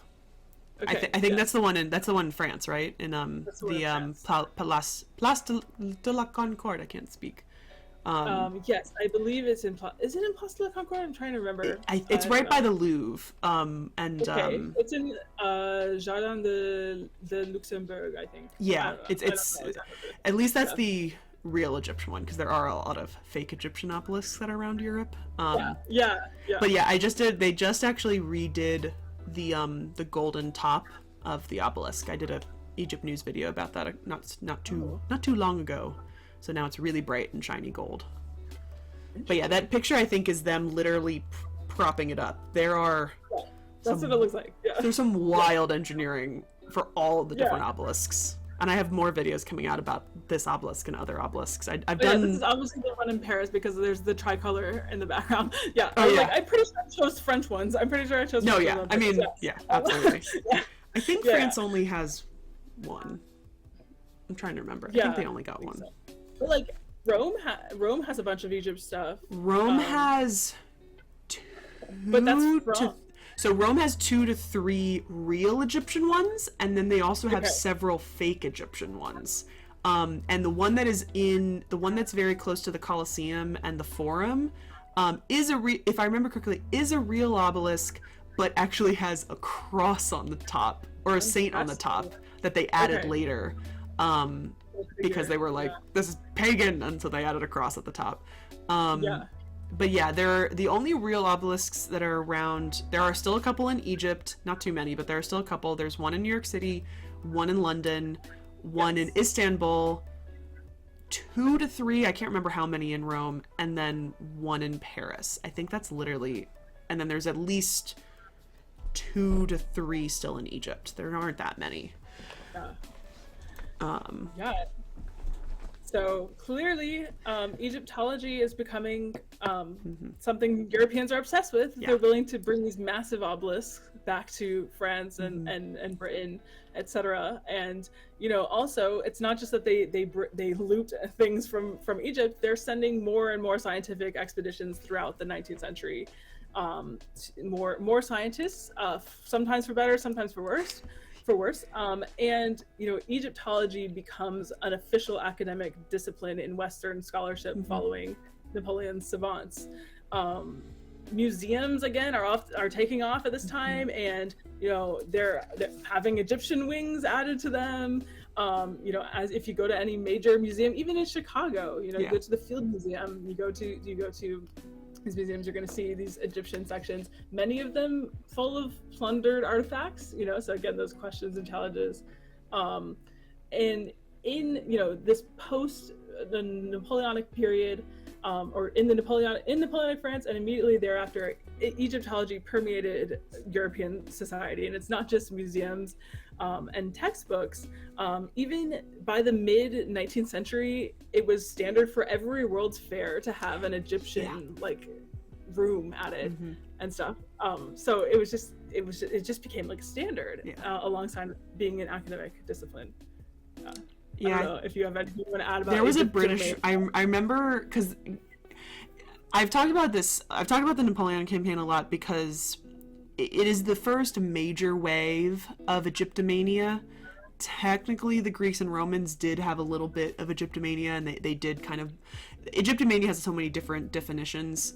The way that it is technically used now is more just like an interest or literally a mania in Egypt, but it can show in multiple different ways, whether that is using actual artifacts, the taking of actual artifacts, the display of actual artifacts, or the taking of motifs and imagery of Egypt and adapting it either as something that is presenting it as something that is exotic that you can obtain, or literally adding it to your own style, like your own style of architecture or jewelry or lots of different things. And so there's kind of those two different things of like, I more see Egyptomania about not even about actual Egyptian objects, kind of like many of the Egyptomania that I research is just like jewelry. Why is it called Camel cigarettes? Why are Egyptians always smoking? Why are they on so many cosmetic campaigns? And so like this is like the first wave of it, and it comes out with a certain type of Egyptomania. Later you get in like the 1920s when you get huge, you get King Tut, World's Fairs very much change. If I remember correctly, there was like a World's Fair shortly after King Tut that they built a replica tomb that you could go in the tomb. Prior to that, I feel like it was much more focused on the people of Egypt at World Fairs, and in almost that horrible like human zoo kind of thing, because that did happen. Because when you don't really understand the ancient culture as much, you still like embrace the more modern culture as sometimes. But yeah, it definitely, there was a definite Egyptomania. There are some really amazing like Egyptomania jewelry pieces from this time period that I desperately want, including like there's these little tiny sarcophagi necklaces where you can pull it out and it's a little stylus. Ooh, But I've always, cool. I'm like, oh my god, I'm like, and they're kind of around this time period, a little bit after, Yeah. in the 1850s or so. But architecture is one of the big rises. It's when you start seeing Yeah. Egyptian architecture in both the obelisks and then also like not even them taking obelisks, but them making obelisks or putting obelisks in. There's a whole thing that I've talked about before on the stream about how around this time in America, Americans were realizing that that they didn't have a culture, like kind of in this mid time. Like I think this is right about after, like a little bit before Civil War and then after Civil War, they kind of realize they don't have their own like conclusive culture, and so certain Yeah. people start to try to pull things to try to make a culture. Yeah. And one of the theories is that they pull from all of the cultures that they are coming from, but they only take the good stuff. So that's why you go around Washington, D.C., everything is Greek architecture. Because, Wait. hey, we're descended Yeah. from the Greeks, the philosophers, the smart people. Yeah. And the Egyptian side of it was a lot of that during that time period, a lot of funerary architecture is Egyptian. So you find the gates to cemeteries. You find obelisks being used for tombstones. And there's something that they knew Egyptians were about the dead, that was their thing, which is true. It's absolutely true. And they tended to only really put that in funerary architecture, which is very interesting. Yeah. It seems like it was a subset for like a subset or kind of an add-on to neoclassicism. I mean, because there's furniture that even Napoleon had furniture that he had in the style of things he saw in Egypt, you know, that kind of thing. I forgot. I'm gonna have to send you this. When we did the lecture last week, we were talking about Jomard. Jomard did this painting of they call it the Colossi of Memnon, which are essentially two giant statues of Amenhotep III. But when probably the savants, maybe even people earlier, saw these giant statues, they thought it was this Greek mythical creature hero named Memnon. So they're still to this day called Memnon, which is kind of stupid. But Jomard painted this picture, and I found it on these golden plates. And apparently Napoleon made this huge set of like, I think 48 pieces or something with all different images of Egyptian stuff and gifted it to Josephine. But apparently around the time that he was divorcing her. Oh yeah. And she rejected it. Which is perfect. Their relationship's such drama. Oh my gosh. But it's like, it's so much drama. Can you just imagine that it's like your marriage is on the rocks or whatever. You just sent this huge big campaign over to Egypt. You get this specialty like silverware set, and you give it to your soon-to-be ex-wife, being like, "Look at what I did." Yeah. It's just like, oh my god, wild to me. When I was in London last, I was accidentally in London for the Jubilee. Oh yeah. And they had Sotheby's had, it was either Christie's or Sotheby's had like all of the tiaras on loan, kind of like on display, and they had one of Josephine's, and it was like Egyptian style. Really? Oh my god, we're gonna have to look that up. I'll have to find it. It was really interesting. It was kind of ugly though. I think Egyptian stuff's beautiful, but I think the interpretation was kind of ugly. Well, I mean, weird. It's probably because they really didn't understand it. Like truly, like the I'll have to send you the image of what Jomard drew for this particular thing, because I've told everyone about this the other time, but essentially he didn't draw this image very well when he copied it, and his copy then gets spread with the description of Egypt, and all of these armchair Egyptologists are essentially taking his word from the image and making assumptions as to how the Egyptians saw the afterlife and the dead. And it's like Osiris sitting on one side, and then it's this whole little line of people coming up to him, and then there's the scales, which they were taking it from their like very Christian, very like point of view, and being like, oh, that's like you trying to weigh yourself to see if you're going to go to hell, which like Egyptians don't have a hell.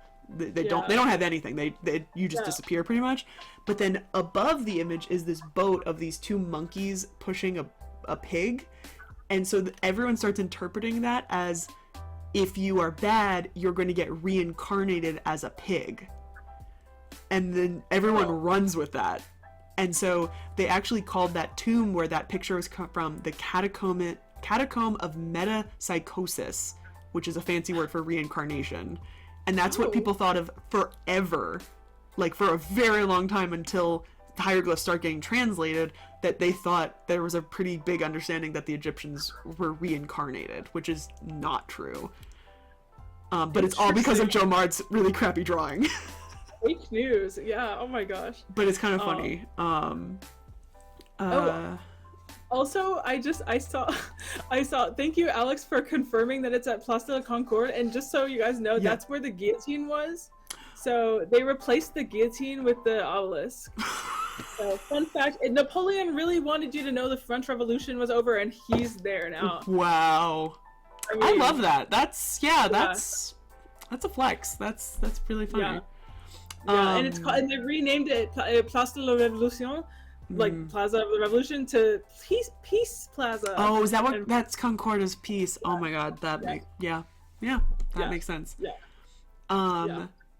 Bit of side note: have you seen the Egyptomania market shop in Camden?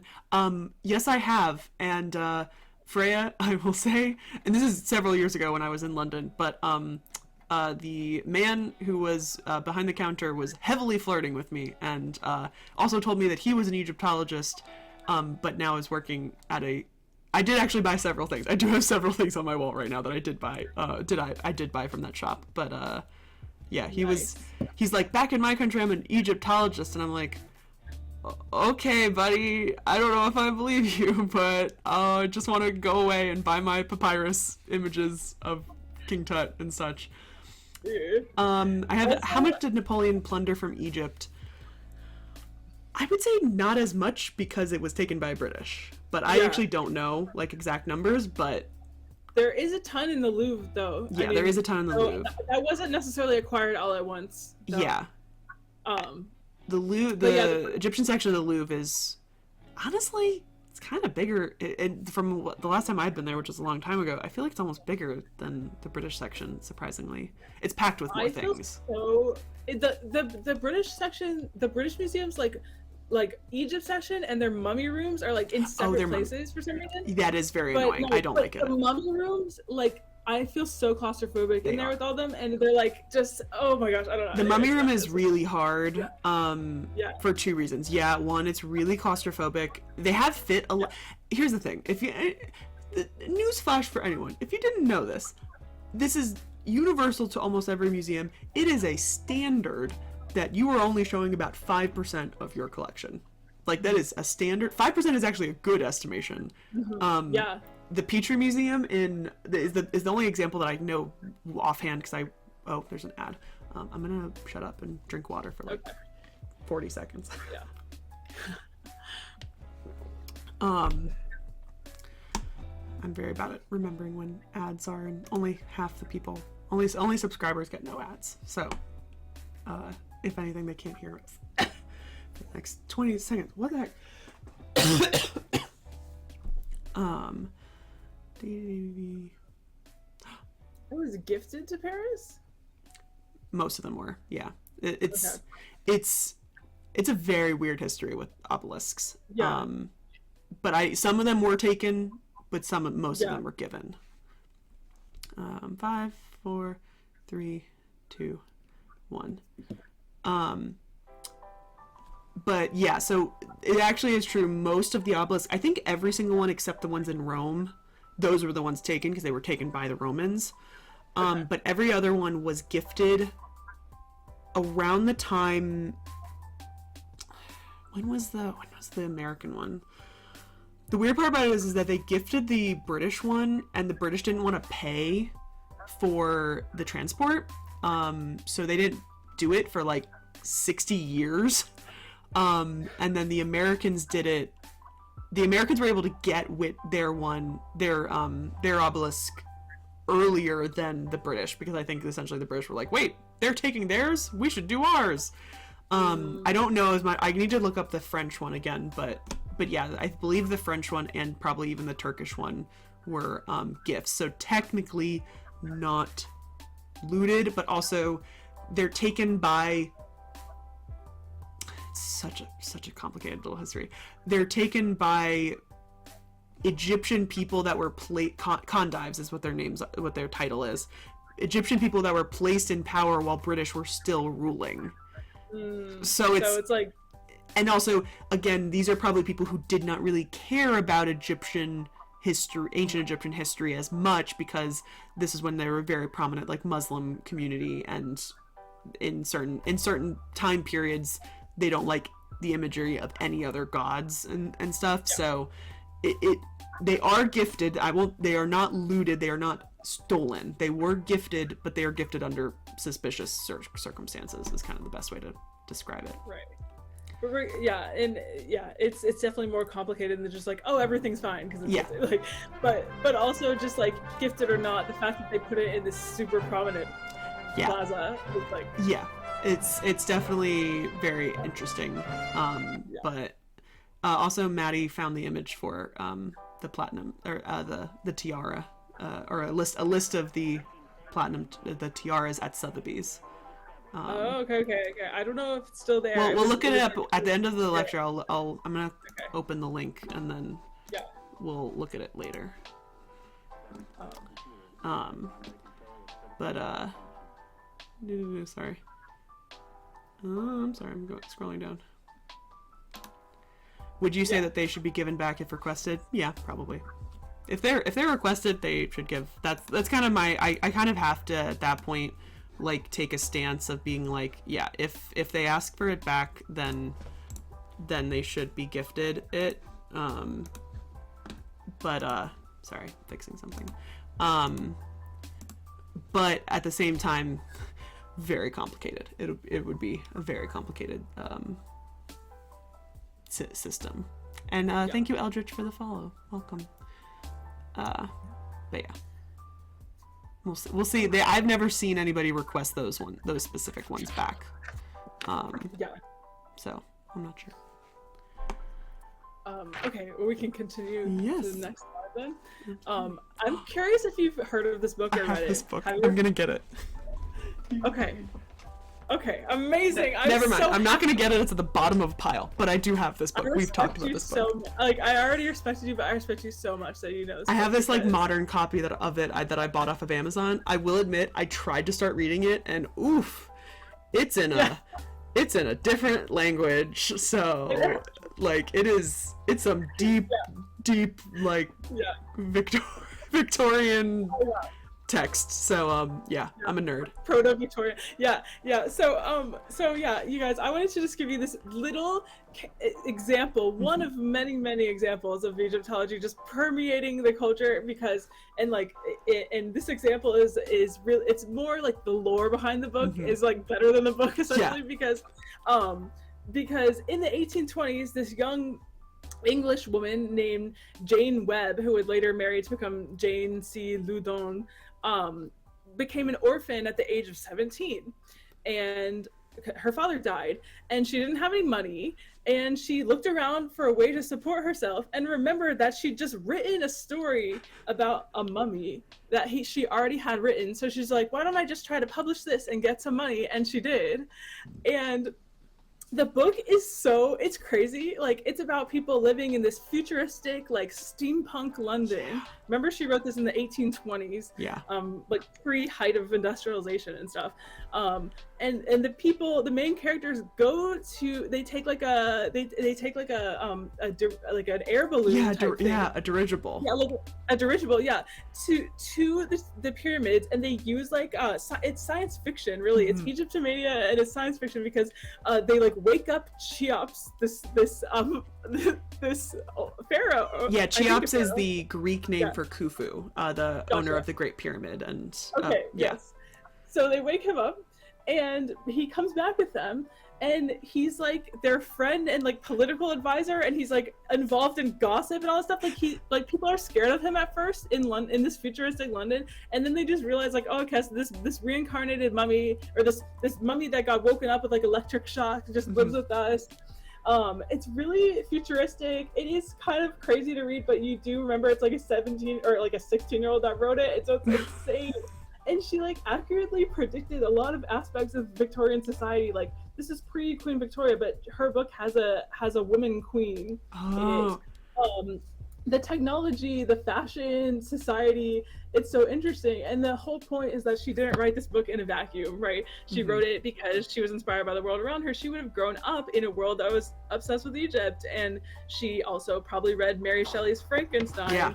You know, so like these things don't just come from nowhere. And Jane's life was interesting because she ended up marrying like a botanist and became a botanist herself. And she published like 15 books about botany and I forgot about this, yeah. That were geared towards women. And I think it's like kind of poetic and full circle, like back to the savants in a way, you know? So I just love sharing that. If I remember correctly, and granted, I've only read like the summary like on Wikipedia when I first discovered this book, I feel like she also apparently almost predicted like Google or like the internet or something. But it is wild because if I remember correctly, the reason that I first encountered this book was that I was taught. Actually, I know exactly what it was. I was doing. This was probably about a year ago, maybe, or maybe even 2 years ago. I did a lecture on mummy curses, and I did research on mummy curses. And this is, if I remember correctly, the first book to ever talk about a reincarnated mummy. Like the first, like any sort of subject to talk about a reincarnated mummy, and that's when I found it, and that's when I found it on Amazon, which is like, I wish I could find like I would love an original, like I would love one of the original ones and stuff, because it's in 3 volumes, and if I think she published it anonymously because it was pretty common for women at the time to do that at first, I think, but I can't remember. But yeah, there's a really crappy version on Amazon. I am gonna pull it out because it has a really cool cover on it. I know I know what you're talking about. No, it's great. It's very it's just it's insane. And I love that like he's like gruesome looking. He's described as gruesome looking, but he's not like going around just like massacring people. Yes. This is the copy you can get on Amazon. I love the talking about it because it is just very it's just very interesting, and but it is a chunky book. It is like a romance too. Yes, there's romance. The queen has to like stay. There's all these weird things, like the queen can't get married, and there's all these laws, and like it is very much a 16-year-old book, but it's a brilliant 16-year-old book. It's very funny. That's also the other thing, that she's just like absolutely so young. And I love the fact that like Cheops is walking around, and he's like a gossip, and he's like influencing, he's like pulling the political strings of England. It does sound like a Doctor Who fanfic. Absolutely, it does. Yeah, Doctor Who. If she was like one of the Doctor's companions, and then she goes on this adventure, and then she writes a book about it. Yeah, that's exactly that. But I remember seeing this when you sent me the PowerPoint. I was like, oh, I know this book. Yeah. I'm very excited. I would love to try to read it, but I don't know. It'll take me so long. I can already figure out. Let me know if you do. I want to. I really want to. I know like 2 other people in the world who have ever read it because it's so obscure. So I'm like, please, other people read it. It's so obscure. But yeah, it is so interesting because I also did a whole thing about like researching when the word Egyptomania was used for the first time, and it's from like the weirdest source. It's from like the mistress of, God, it's not the guy at the it might even been one of the Habsburg Empire. It's the mistress of somebody else they were all planning a trip to Egypt, like one of the like just like rich people trips to Egypt or something, and she was like the first one to like in recorded use to use the word Egyptomania, and it's like this early time period with Egyptomania is just very, very interesting. Oh yeah, they wear flames in their hair. Yeah, I remember that too. Yeah. Grand tour, like a grand tour. She was writing it in a letter, and we have it in this recorded letter. But it's just really weird. It's like the mistress of some really wealthy Habsburg emperor, or Habsburg prince, or something like that. I wonder who it is. Yeah, that's interesting. I have it on if I remember, I'll look it up. It's on my notes somewhere. Because I did a whole presentation on Egyptomania before. Very cool. Yeah. All right, next slide. Yeah. Yeah. I've definitely gone over 45 minutes, so I can wrap it up. Yeah. No. Okay. We can talk as long as you are able. I've now trained myself that I can talk for like 3 + 5 hours, but I don't want to ever like force people to do that for so long. Yeah. So I don't really have much to say about this except for just like a very obvious example of, I mean, I know that this has more than just being a pyramid. Like it has the Japanese architect that created it and all, but like it is a pyramid. There's a pyramid outside of the Louvre. It's in direct view of the obelisk. Like, Yes. So we have very clear, ongoing, whatever you want to call it, Egyptomania, fascination with Egypt, whatever, like it. I mean, I don't know, like most Americans I know like have this memory of like in 4th grade learning about Egypt, and it's like a cornerstone memory, like for a reason, right? Egyptomania is very different today, and unfortunately I feel like it's going to get even worse as it goes on, because I feel like we're going to get into more like younger people are going to hear conspiracy theories earlier, which I that's just kind of like my prediction as where it will go. But everyone has like the amount of times that people, when I tell them that I'm an Egyptologist or an archaeologist, but Egyptologists especially, they give me the, oh my god, I wanted to be an archaeologist when I was young. I loved learning about Egypt. And I'm like, yeah, I didn't change. You obviously found another path. I did not. And it's very, very common, and it's everywhere. Like Egyptomania is much more prominent than you really realized. Eldritch, you have no idea. There are. Yeah, I mean they're about ancient. They're ancient conspiracy theories. They're not about like modern things, but pyramids type thing. Like, I literally just got tagged in a video about how the pyramids are chemical plants. Yeah, I couldn't watch it. It was so long, and you probably, I'm sure you would know this girl. She does the comedy videos on TikTok. I think you know her. I think everyone else might have blocked her, and I just haven't done it yet. I think I have a feud with her. I literally do. I think I have. Yeah. Yeah, I think I know who it is. Okay. Yeah. So she posted the video, but Zahia Was is now on TikTok, and he posted a response video, which Freya sent me earlier, and she sent that to me too. Yeah. Oh, okay. Yeah. But no, my favorite one, which is my favorite conspiracy theory about Egypt, just because it's stupid, like it's pure stupid, is one Zahia Was mentions in a book that I read. He wrote the foreword to. It's actually a book about Egyptomania, and he wrote the foreword for it. And it was that apparently some man came into his office when he was the chief minister or in one of his offices, and said that he had heard that there was a secret passage between the pyramid and Zahia Was's bathroom. Directly. How convenient. I know, so convenient. And it was obviously like pre-built by the ancients to connect with this specific bathroom in a building in Cairo. That was smart of them. So smart. Apparently Zahia Was invited the man into the bathroom, and they all my bathroom actually connects to Versailles. So, oh man, that's the dream.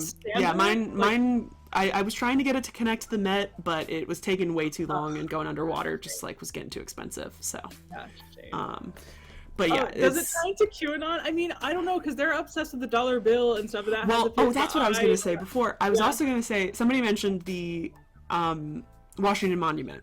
So the Washington Monument, I don't know. This is I don't know a lot about the reason why it's in that shape or whatever. But obviously, the Washington Monument is in an obelisk shape.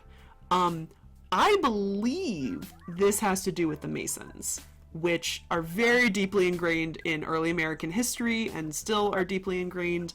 And are deeply ingrained with the Washingtons and the early founding fathers and such, and they have this connection to Egypt that they and I don't really know what it is, but obviously like their image is like of the pyramid with the eye, which I don't doubt that eye comes from like the Eye of Horus, like that just is expected. And there's a whole other side to this, which I totally forgot. I haven't shown people this. One of my old Girl Scout leader, who is a family friend of ours, she is a huge thrifter, and she found me this pin, and she was like, I'm gonna buy this for Melissa and send it to her, without realizing what it was. This thing is so small, you're never gonna be able to see it, but it is this tiny little saber at the top with a half moon and a white rose going through the middle. But on the tiny little saber, it says Daughters of the Nile. And it has a little picture of like a guy with a Nemes headdress, like the standard little pharaoh sphinx. And so she sent me this picture and I was like, oh yeah, cool. I love that. That sounds great. I love old Egyptomania things. It's not Egyptomania. I haven't yet gone deeper into this, but essentially the Daughters of the Nile are a female organization associated with the Shriners, which are the guys wearing the fezzes. And I realized I've actually, if you look at the Shriners pins, they also have like the same design, and they have the little guy with the Nemes headdress and stuff. And so I think that this has a probably problematic past where I think they identify with like the ancient Egyptians in some ways and stuff like that. So I've yet to delve into it, but there are lots of culturally interesting ways that Egyptomania has almost integrated with people's culture in a way, which for the most part are not the best. Some of them are okay, some of them are not the best, because it's a lot of white people. Yeah, that's really interesting. Wow. But yeah, it is a secret cult pin if the Shriners are secret, which I don't know, they kind of are, but not really. But yeah.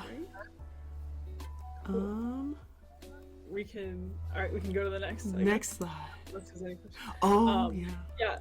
So we obviously talked about a lot of this, so I'm gonna just amend my abridge my notes a little bit, But obviously all of this has implications with colonialism, Orientalism, and how the West describes, the non-West, essentially. Cultural appropriation, right? Napoleon attempted to establish French control in Egypt, and then Britain established control, so this is colonialism, and this should be recognized as such. You can, with nuance, we can appreciate like beautiful drawings of plants and recognize that it's colonialism, and that it's being portrayed through a Western lens, right? And kind of like turning into these things like the pins and stuff that are being co-opted, right? The savants laid the foundation for Egyptology as a discipline, but that also establishes Eurocentric narratives of Egypt's history and culture, and that continues to influence the study of Egyptology today. If you're interested in if any viewers interested in the way that the West sort of, an analysis of how the West sees non-Western culture, definitely read Orientalism by Edward Said. It's like baby's first Orientalism, is that S-A-I-D? It's like the word said. Said, like I said. Yeah. I definitely spelled Orientalism really wrong, but y'all know how to spell that. Yeah. So really, no, you spelled it right. I did. Definitely recommend, because I think he even talks about Napoleon savants in it. So definitely recommend. We have these questions of how do we preserve Egyptian heritage and repatriate what needs to be repatriated, and these things don't have clear answers, and so it's kind of one of those things where it's uncomfortable, and I don't have like a solution for you. I just have this is still happening in the world. There's not really a one-size-all solution. But we obviously talked about the Rosetta Stone, but I don't know if you guys knew this fun fact about Kim Kardashian and the Met a few years back. In 2018. She posed with this sarcophagus because she thought her dress matched it, and the image got shared, and essentially it's like a long story, but it ended up being it ended up coming out that it had been sold to the Met after being stolen illegally, and it was acquired illegally, and it was repatriated. So like Kim K is kind of a repatriation queen in a way. Yeah, I have a very weird personal attachment, or not attachment, but story with this mummy, because I was in grad school. So I was in grad school when this mummy was on display at the Met. And my main professor was from New York City, and so if I remember correctly, before winter break, and I'm never sure if this is before winter break or before summer break, but I know the Met Gala is usually like in February, March or something, so like I feel like this had to have been sometime soon. Essentially, right before she's about to go on a break and she's going to go on a vacation back to New York City, she shows us this image of this mummy and shows us the website, and they're announcing this huge exhibit of like all the stuff, and she puts that up on the screen and she just goes what do you guys think about this? And we're like, okay. I'm like, it's really pretty, it's really gold. And then we all kind of very cautiously, someone just says, how come we've never seen this before? Yeah. And we all were kind of like, yeah, that's a little weird. And she had no knowledge. We had no knowledge that this was stolen at that point. She just knew. She just had this weird inkling, and she's worked on a couple repatriation cases where like essentially a piece had been smuggled illegally into Florida, and they asked her to come and go to Florida to like try to figure out like what to do with it and send it back and stuff. So like she probably knew, or so she saw something was up. So she goes to the exhibition and sees it in New York, and literally by the time she came back, it had already been figured out, like that it was stolen. And which, granted, the other thing that people don't understand, it's not that it was stolen, it was looted. It was not taken from a museum. It had never literally been seen before. It was literally stolen out of the ground. And that's a very thing that people get mixed up, because they're like, well, where was it stolen from? Why didn't they have a record for it? I'm like, no, it was looted, taken from the ground, so no one had seen it before. But yeah, there's a whole series, if anybody's interested in this, there's a whole series about the whole smuggling ring that involves this piece, and because this is 2019 or 2017 to 2019. There's a whole series on my TikTok under Egypt News. You might have to scroll back a little bit, about the smuggling ring that is surrounding this one piece, and how several other pieces have now been pulled from the Met from the same seller.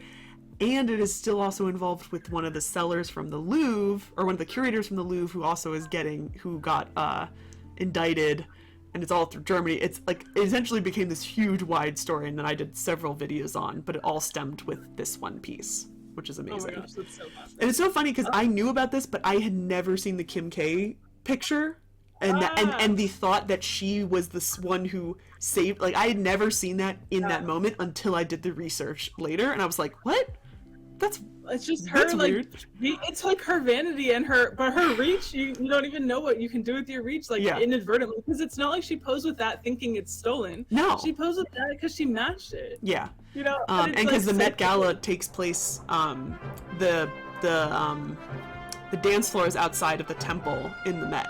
So, the Egyptian temple in the Met. So, the vast majority of the path of where the celebrities are walking from the main gallery, they walk through the Egyptian gallery and then into the temple. So they very rarely go in other places. Like, it's kind of weird. You see a lot of photos of them mostly in the Egyptian gallery, which is kind of funny. Yeah. And also, actually, that's because the Costume Institute is underneath the Egyptian gallery. I forgot about that. Cool. It's one room underneath the Egyptian gallery. It's very weird. So yeah, you guys, when I recommend that, I said it was baby's first Orientalism. Yeah. I didn't say it was the end all be all, you know, so I'm not saying one must love Edward Said. I'm just saying, like, if you wanted to learn about Orientalism, that's where you would start, because he sort of starts this conversation. It wasn't stolen in the the vast majority of the things that were stolen at the Cairo Museum were returned, and a sarcophagus was not. The largest thing that was stolen was one of the statues of King Tut, like one of the little ones, maybe about this big, and many of them have been returned. So now this one was purely looted. Also, it's Ptolemaic, so it was probably from some area of northern Egypt, and that's the hard part, is that because it's looted, we don't know. We'll never know, which is horrible. But yeah.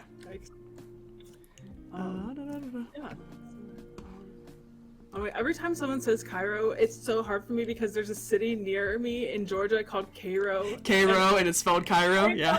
And it's Cairo, and it's spelled Cairo, but it's you would be like looked at so weird if you went there and said Cairo. I know, and I wouldn't be able to. I know that there is a town called Cairo that is spelled Cairo, but I would not be able to not call it Cairo. I've like driven through it, and I'm always like, I'm in Cairo. I'm always like, no. Maddie, I believe, so this is the whole thing. I wrote this whole long script for a whole series about the 2011 revolution and how it affected Egypt, and then I never posted it. If I remember correctly, yes, the vast majority of things that were looted at from the Egyptian Museum was actually the gift shop, which is hysterical that they looted the gift shop. And Zahia was kind of made fun of them that maybe the looters didn't know the difference between the gift shop and the actual things. But I also heard a report of people literally breaking the skylights and going down into the museum and took some objects.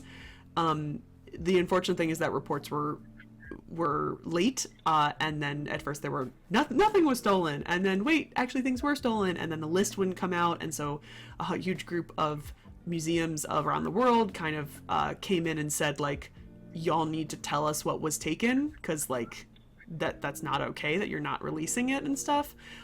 There was another warehouse in the Sinai that was also looted. That one is completely unclear what was taken. A lot of the things taken from the Cairo Museum were King Tut's objects. Some were actually the majority of them were found in a field next to the museum. Like they were literally just taken out and just thrown. And then one of King Tut's statues was found a couple weeks later on the metro in a bag. That's insane. Yeah. Wow. There is, I believe there is now a full list of things that were taken, and there are some things that did not get back, but nothing larger than a mid statue were taken. They were not, it was only one night, like that's the kind of thing. It's like, there was very little things actually taken. It was mostly that the gift shop was really destroyed, apparently. But yeah, there were apparently some other looting in a warehouse in the Sinai Peninsula, but we don't know. They never released what was. There were a lot of people on site trying to protect it, yeah, as well. Lot of crazy things going on. The crazy thing is that like half of Egypt had no idea the revolution was happening, because it really only happened in like the big major cities, and so like people in like lower towns were just like, "Is something going on? I don't know." It's like, there's a whole book that I bought that I have to read about the revolution, because it's in Egypt it's very different than the rest of the Arab Spring. Think of how expensive gift shops are. Yeah. Well, actually, the Egyptian gift shops I've heard are particularly good because they actually do have decent replicas. And I've seen some really good pictures of the one in the new museum, which is open even though the museum isn't open. So I've seen some good things about it. I do love a museum gift shop. Spend too much money. Yeah, absolutely. Yeah. Yep. All right. Well, continue to the.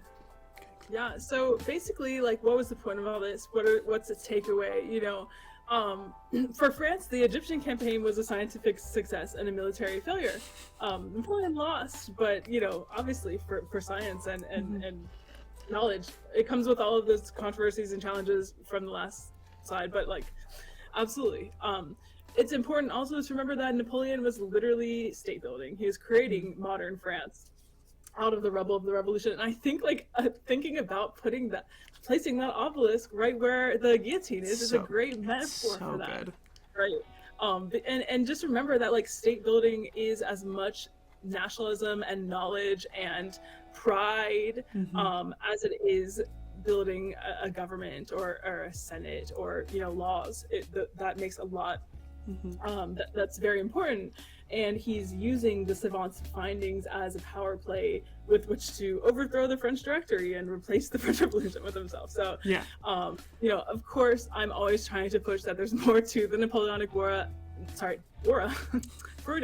Napoleonic era than just war and battles. You know, intellectual and cultural history matters, and intellectual and cultural history resonates today. It has ongoing, I can't speak anymore. Good thing we're on the last slide. Yeah. It has ongoing implications, as we've talked about, as you guys are bringing up things like the Arab Spring, right? This stuff is not in the past, and the past doesn't exist in a separate vacuum from the present.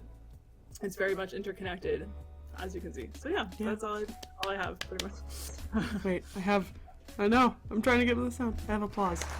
Yay! We're gonna flip back to, nope, that's the wrong one. This one, there we go. Thank you so much, Caroline. Can everyone congratulate Caroline, because that was amazing. I learned so much, especially about Napoleon and not about Napoleon as well. I learned so much about Egypt, honestly. That's the best. It is so wild, because like there are these big moments that you get in like a lot of different things. You get like with, especially when you look at like historiography, which everyone knows is like the history of something and how people have interpreted history over time.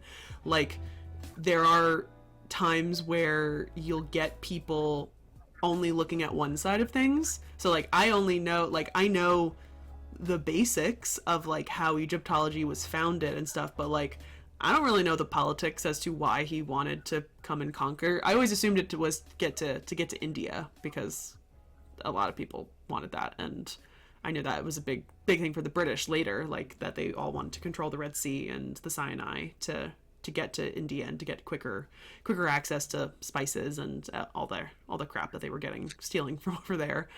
But it's interesting to think about the state building, because I always do forget that Napoleon was right after the revolution. Yeah. Because that definitely changes a lot of stuff. Yeah, definitely. Freya, good question. So why did Napoleon choose to send his savants to Egypt in particular, opposed to somewhere else in the world like Asia, the Middle East? So it's because he was already going there. He was going there. He was fighting with Britain there. So this is happening against the backdrop of the French Revolutionary Wars that he was fighting. So he's already going there. He wanted to. Because he was already fighting wars there, planning to. He was trying to like solidify French trade interests in the region too. Yeah. And then also part of it is that he had them kind of like surveying around for potentially, he had this plan for like if he took over Egypt, would he be able to build a canal? So he had like a proto-Suez canal type thing going on too. So he had one thing about Napoleon, he was super over ambitious and didn't know when to stop, and he was always like 5 plans ahead of the one he was on. So that's pretty much it. I mean, yeah, it is definitely interesting. That Suez Canal thing is interesting because the Suez Canal is a very weird history with Britain and the things that they did. This is just a random fun fact. Louis Vuitton would not have been successful without the opening of the Suez Canal. Because their trunks wouldn't have been sold? Yeah, because I think it was, I can't remember who it was, but it was the wife of whoever was going, like either French or I think it's like Empress Eugenie. Empress Eugenie. Actually. Yeah, Empress Eugenie. Napoleon III's wife. Yeah. Yeah, she was invited to go. Yeah, she was invited to go to the Suez Canal opening, which the Suez Canal opening also is when they made an opera. Which one is it? It's Aida. Although I get this mixed up. Sometimes I think it's I think there is a very weird, incorrect rumor that Aida was written for the opening of the Suez Canal, but I do know Aida was written by an Egyptologist named Gaston Maspero, which is really weird. Oh. Or maybe he helped with something, but yeah, so Louis Vuitton would not have been successful unless Empress Eugenie and all of her like court ordered all of these trunks to go there, and then because it was so popular, he continued, and then he finally put his LV logo on everything. But yeah, I learned that fact and I was like, what the heck? Why was the Suez Canal like this huge opening where like heads of state were all going to like Egypt and like this random, not even like, I hate to say it, not even good Egypt, like in the middle of nowhere Egypt, like to see this opening of the canal. But that's interesting that Napoleon had a pre-plan. I mean, it makes sense. He wanted to do everything. That's so interesting though. I love fashion history, so like that's so I love that so much. That's very interesting. Yeah. Because I knew she was his like big patron, but I didn't realize it was to go. It was something. Something about it was like they had to put in like such a big order to get there, because they were going to be there obviously for like months at that point, and then she was taking like so many people too, and they all again ordered it as well, and so I think it's like the way that he got put really on the map. Like he was already on the map, like being with the Empress, but like everybody else it wasn't. It was a celebration of the opening of the kind of opera house. Thank you, Alexandria. There is though a rumor, like I've heard this before, that the rumor was that Aida was made for the opening of the Suez Canal. So it is like a rumor that goes around that is apparently incorrect, but it is that same time period. But Aida is a very weird Egyptian opera, and then there's a musical of it as well, because by Elton John. Oh my gosh, what? Amazing. So the only fun fact about this is that essentially Aida is a very older opera. It's about a like Nubian princess who is enslaved and then falls in love, and then there's like I think a suicide and stuff, and yeah, it's an opera. I don't understand operas. But essentially right after Elton John helped write The Road to El Dorado. No, wait, not The Road to El Dorado. No, sorry. No, going backwards. After Elton John did The Lion King, right? Isn't that? Yeah. So after he did The Lion King, and it was such a great success, Disney wanted Elton John to do another musical, and he didn't want to do a movie. So they did a stage version of Aida. And so he wrote all the music for the musical, which is in English, but it has nothing to, like, it's the same story as the opera, but the music has nothing to do with the opera music, from what I've gathered. But it's all written by Elton John. I love these connections. It's so funny. Just like, and it's just weird, and to be honest, it's like, it's pretty inaccurate Egyptian history from what I've read of it. Like, it's a very weird, I don't even remember what time period it's set in, and yeah, there's something very weird about it. Thank you so much, Nat. Head off to sleep. Yeah, thank you. Feel better. That's my mod who's recovering from COVID. Oh no. But yeah, everything does connect. It just kind of happens to be like that. Any last questions for Caroline? Because we've been going for like 3 hours now, and I'm sure she's tired. I'm kind of like losing my voice, so I'm probably no. Believe me, I've trained myself in the past 3 years to do this. Oh, any books you recommend? And I'll type them in the chat as you say them about Napoleonic France. Can I look at my bookshelf, which is next to me? Absolutely. I just want to make sure I see it. Yeah, go for it. I'll be right back. She's going to her bookshelf. Why is it set in the Old Kingdom? It doesn't make any sense. But yeah, I think she's like a Nubian slave or something, or a Nubian princess that's enslaved. Something weird about it. It has, from what I gather, because it was written in that very early Egyptomania time, that it actually has like nothing really to do with Egypt. Like, if it had been written after at least hieroglyphs had been translated, then like maybe we'd have a chance. Okay. But all right. So I have some on. Okay. Oh. I have some on specifically this. I can type it too. Okay. Yeah, you can type some too. I have to agree to the rules. Okay. Yes. Agree. So,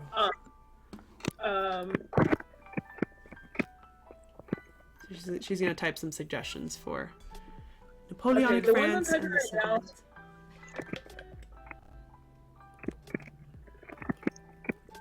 And I want to add these to my list as well, because okay, so the ones I just typed, Mirage, Napoleon Scientist and the Unveiling of Egypt by Nina Burleigh. Mm-hmm. These are sources I used for my, I don't own, but I got from the library to like, research. Napoleon's Egypt by Juan Cole and Napoleon in Egypt by Paul Strathern. Also, if you want to know specifically about the savants, seriously, like Google description of Egypt, like, and they'll come up like open access ones.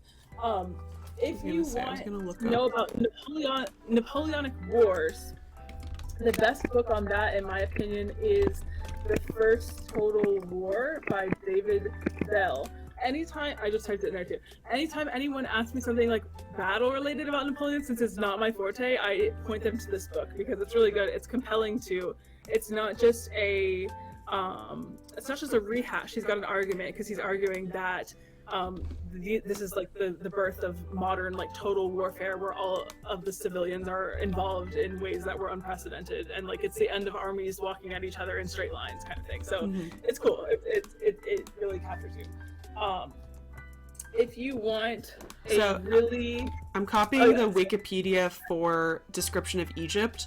When you scroll down, there's a section called the plates, and it has links to every single plate thing on Wikipedia, and so you can actually click it and it takes you to like all of the plates. If you don't know what plates are the drawings, the larger drawings. So there's not a lot of the text, but there are some great images. It's really important to see some of these based on like what Egypt looked like at that time, because then you can compare it to modern day photos, or you can compare it to when photography becomes available in Egypt, and you can see how certain things have degraded over time and whether or not those were man-made degradations or natural degradations from like flooding and stuff. Cool. So this book that I just put in is like Lynn Hunt and Jack Sensor are like two of the leading historians of this era, and they co-authored this like very accessible, like if you just wanted to, you're like, I don't know what happened in the French Revolution and Napoleon, but I just want something that's only 100 and less than 200 pages but credible, and it literally has like drawings, charts, all kinds of stuff. Like that would be my like baby's first. Yeah. I keep saying baby's first. No, baby's first is. Yeah. I hate to say it. Grad school has ruined me for reading like just for fun. So I need baby's first versions of things, because I don't got the time to have to take notes and be diligent and like understand deeper subjects and such. I like this one because it's short, but it still has the French Revolution context to understand, because Napoleon's a general. Napoleon's like rising. Napoleon's using the French Revolution as like a ladder to climb. So it's important if you want to know his like origin story. I need to. No, origin story makes complete sense. Villain origin story. Also, I just found this is the description of Egypt from the Library of Congress, so it looks like it's actually the text. It will be in French, so can't fight that. Very but cool. I don't know what volume this is, but it doesn't. Well, there's 700 images, which I would think maybe that's all the volumes, but I have a feeling it's not all the volumes. Oh, it's volume 1, which when you look at that Wikipedia page, you can see how many volumes there are. Jomard, the guy that I talked about, he apparently, when he came back from Egypt, he was one of the last people to come back from Egypt. 2 of the first editors had died, and he became the 3rd. And I'm like, jeez Louise. Like, he has to become the next editor of this. But he was so young that I think I think he did pretty much almost the rest of them. But, oh wow, yeah, actually, it looks like they have volume 2. Yeah, it looks like Library of Congress has almost all of them. So. No need to apologize, Eldritch. Yeah. Yeah, hold on. Let me pull up my like, not to be like my Amazon storefront, but you don't have to buy it from that. Right? Let me pull it up and like look at what I would recommend. Do you have a specific aspect of Napoleon? Do you want Napoleon, French Revolution, both? Like, do you have a specific angle you want? Cultural, legal, like what? Like, I think he said earlier social history. Is that what they said? I think, where was it? Yeah, recommendations for social history. Okay. Do you want it for the French Revolution, or? Yeah. Okay, so I would then get... One second. That's okay. Go for it. Thank you, Naderfiend, for the 100 bits. And thank you so much, Red Baron, for the follow. Hello, Bread. How are you? Breadman Jim the Gremlin. I don't have any gremlins. I'm so sorry. We're doing a... Yeah, he says social history. I'm trying to read more non-military history, is what he said, if you can hear that. Okay, I have 3 for you. Okay. So, don't we love people who actually read all the books that they have? Like, we have my lovely over 200 book Egyptology collection of books I've never freaking read. Oh my gosh. Well, yeah. Okay, so this one's weird. How weird are you willing to get? Because Lynn Hunt, the family romance of the French Revolution. Family romance? And let me tell you, it's weird. It's weird. Okay, so it's good though. She's brilliant, but it's weird. Like she talks about like I don't know. I don't know what to tell you. Here it is. It's weird. So if you're in for weird, read this. It's academic, but it's weird.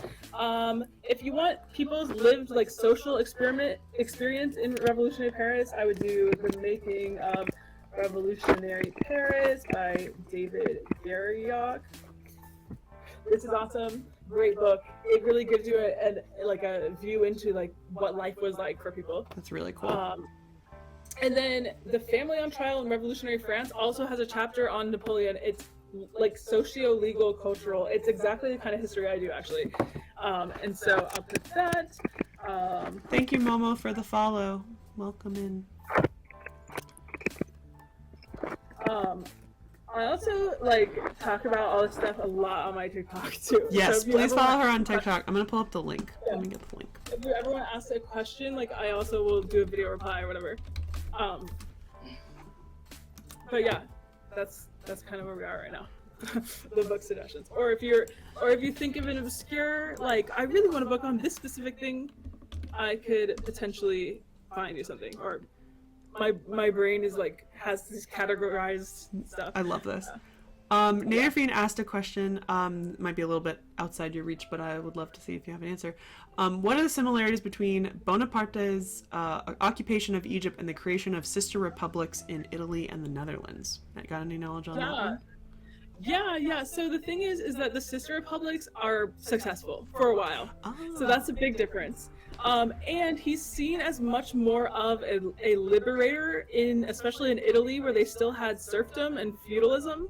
And so he really plays up that Enlightenment aspect. And so the Italians love him. And that's the thing, though, is that he creates, when he goes to wars, when he went to war, he drafted from these like satellite states that he created, essentially sister republics rather. And you're more willing to send your son or your brother or your dad to die when he just freed the serfs there. You know what I'm saying? And so he's smart, he's strategic, he's always thinking 5 steps ahead, when he's doing that. He also puts his siblings, he's famous nepotist, so he puts his siblings in power in places like the Netherlands. So he puts his brother on the throne of the Netherlands. He dethrones the quote-unquote legitimate rulers of these places. So yeah, it's much more involved, and like he sees those through much longer than he did with Egypt. But yeah, I can talk about that more, but that's kind of that's a really interesting. I did not know that he had sister republics. I know nothing. The entire time I've been trying to remind myself that this is the French Revolution that you're talking about is not the one that's in Les Mis. That's what I'm trying to. I just have to. I keep reminding myself that because I know that that's not what it is.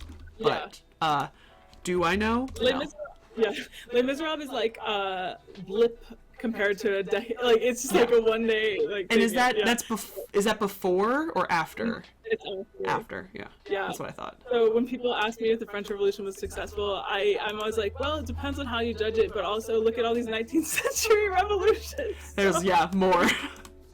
It's followed by a dictator and a bunch of other revolutions. But I am adding all of these lists to our Discord in the book recommendations section. Please reach out to me if you read the family romance. It's weird. I don't know what to tell you. Like, you better be ready for some weird stuff. Like, I just opened a page to 18th century. Oh, okay. Corn. Yeah, corn. We got it. 18th century corn. Always good. So I warned you. And yes, there was 18th century corn. It was part of that print culture. It's like, sorry, I just saw something weird on our Discord. Oh no. No, it's Joe Jonas fears he won't receive a fair trial in the UK and demands a trial by combat. It's a fake image of him in of him in Game of Thrones. Nat, why'd you post that? She's gone. She went to bed, but I just God.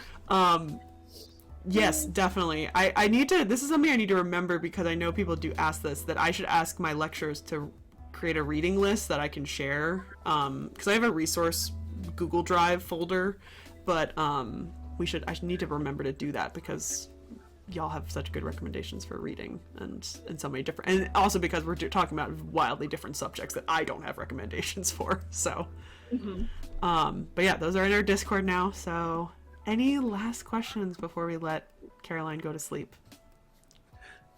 Because But this is fun. Yeah. because she has a weekend, even though I don't have a weekend. I have to. Oh. I gotta work. My weekends are Tuesdays now. What is life? Yeah. Oh my gosh. I know. And it's only Tuesdays because the other day could be any day of the week. So Okay. it's like Tuesdays are the only consistant day. Tuesdays are my Sundays now. And then it's maybe Thursday, maybe Wednesday, maybe Saturday. Who knows? Oh, no. It's definitely not Monday or Friday though, because that's when I clean the museum. But yeah, there's lots of stuff is going on. And then I found out, which people know, but I still am wrapping my head around it. I found out I won an archaeology award for something that I did several years ago that I don't know why I'm being nominated, and we're just rolling with it. That's so exciting though. Oh my gosh. It's very exciting, but it's just very weird, and I've been just trying to like rope my head around it because it's like the job that I have now, I volunteered when I was in college. I volunteered again a couple years later. I interned when I was in grad school, and now I'm back. And then I worked part-time, and now I'm back at full-time. And so it seems that the archaeology camp, which I worked on when I was an intern, is getting nominated for this award and won this award. And I am being roped into that, which I'm like, I only did it for a summer.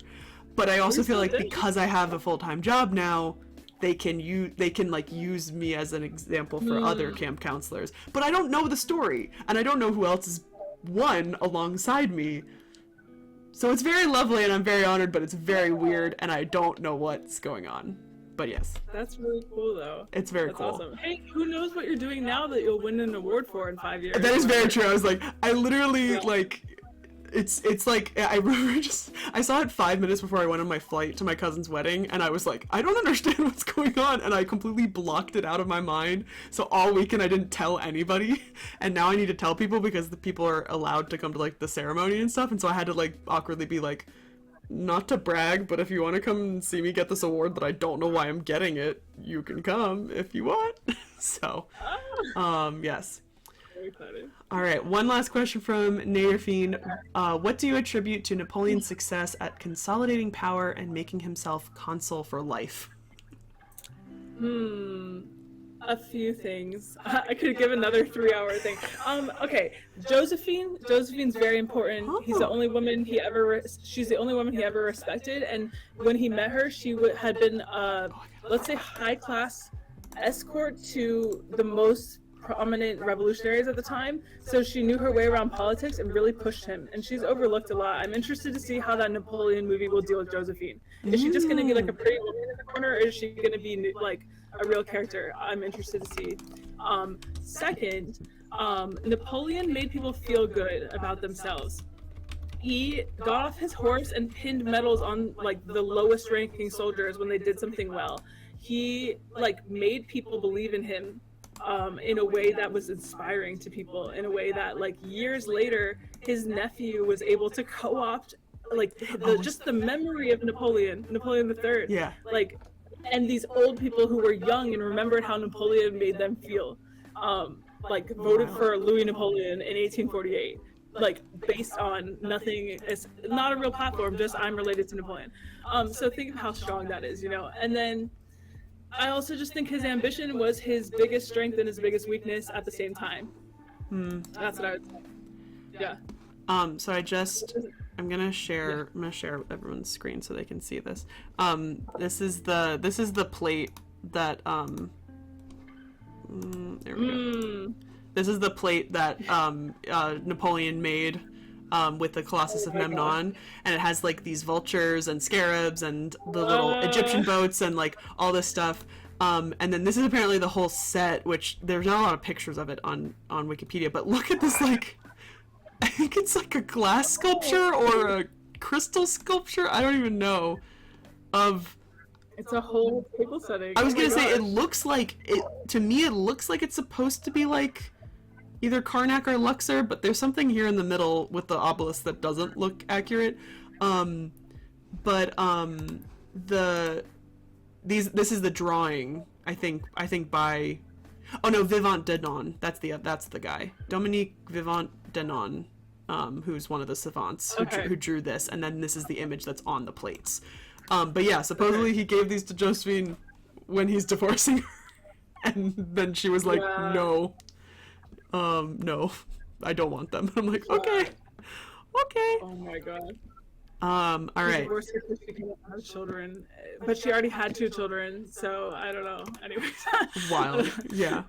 Their like divorce statement was like, we love each other, but we have to separate. It was kind of like, who got divorced like that recently? I feel like someone recently had, I don't know. Anyways, like, we're ending things amicably. Yeah. I feel it's very celeb coded. Yes, very much so. All right, we're gonna hit the last, which I think is a very fitting question. What would be the greatest unresolved questions in your field, in French history?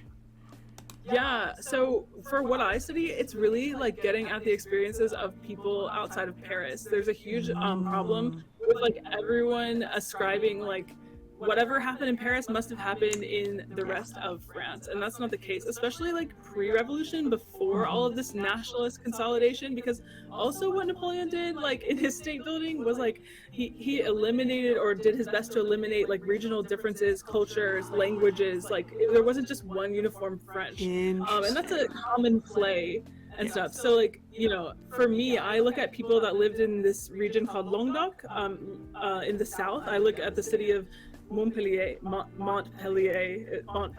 yeah, if you wanted to know how to like spell it out. And their lives were so different than the people living in Paris. The revolution happened there and affected them, but it was very different. And so like, to me, the biggest unresolved questions are like, how were the lived experiences of people different based on like where they lived? And how did these like big things that were huge in Paris, did they even resonate there? Did they even like matter to people living in other parts of the kingdom? It is such, I mean, if I had the time to think about that in the ancient Egypt sense, I do think about it a lot. But you guys have so much with all your dang-fangled like texts and diaries and all that stuff. You guys have so much more access to get answers to those things, and those are things that in Egyptology, one, we don't got the time to focus on things like that, and we don't have the resources to. But I think about that all the time because people don't realize how much in ancient Egypt we talk about it so generally that like very rarely can we say, well, this was going on in this part, but this was actually separate and it was going on at the same time. Like oh my god, so we can never really say that. It's so hard.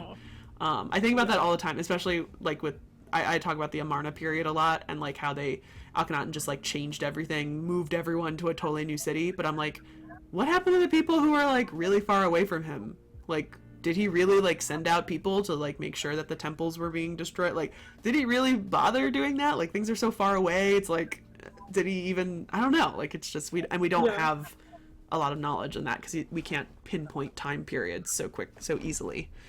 That's a very good question. Yeah, that's a good question. All right, everyone. I think we're going to let Caroline go. We'll hang out for a little bit more because we're going to go and find someone to raid, and I'll let you guys play with the stream avatars for a little bit. But thank you so much, Caroline. This was literally amazing. I know, this is amazing. We learned so much, and now that you have outed yourself as an interest in pirates, you have to come back and give us a lecture on pirates. Sounds good. Literally, like, I'm just getting people to come on back and just come with a completely different subject that they really like, because I could talk about I have no true knowledge of pirates, but I could talk about pirates for a very, very long time. And it would be great. So everyone say goodbye. Bye.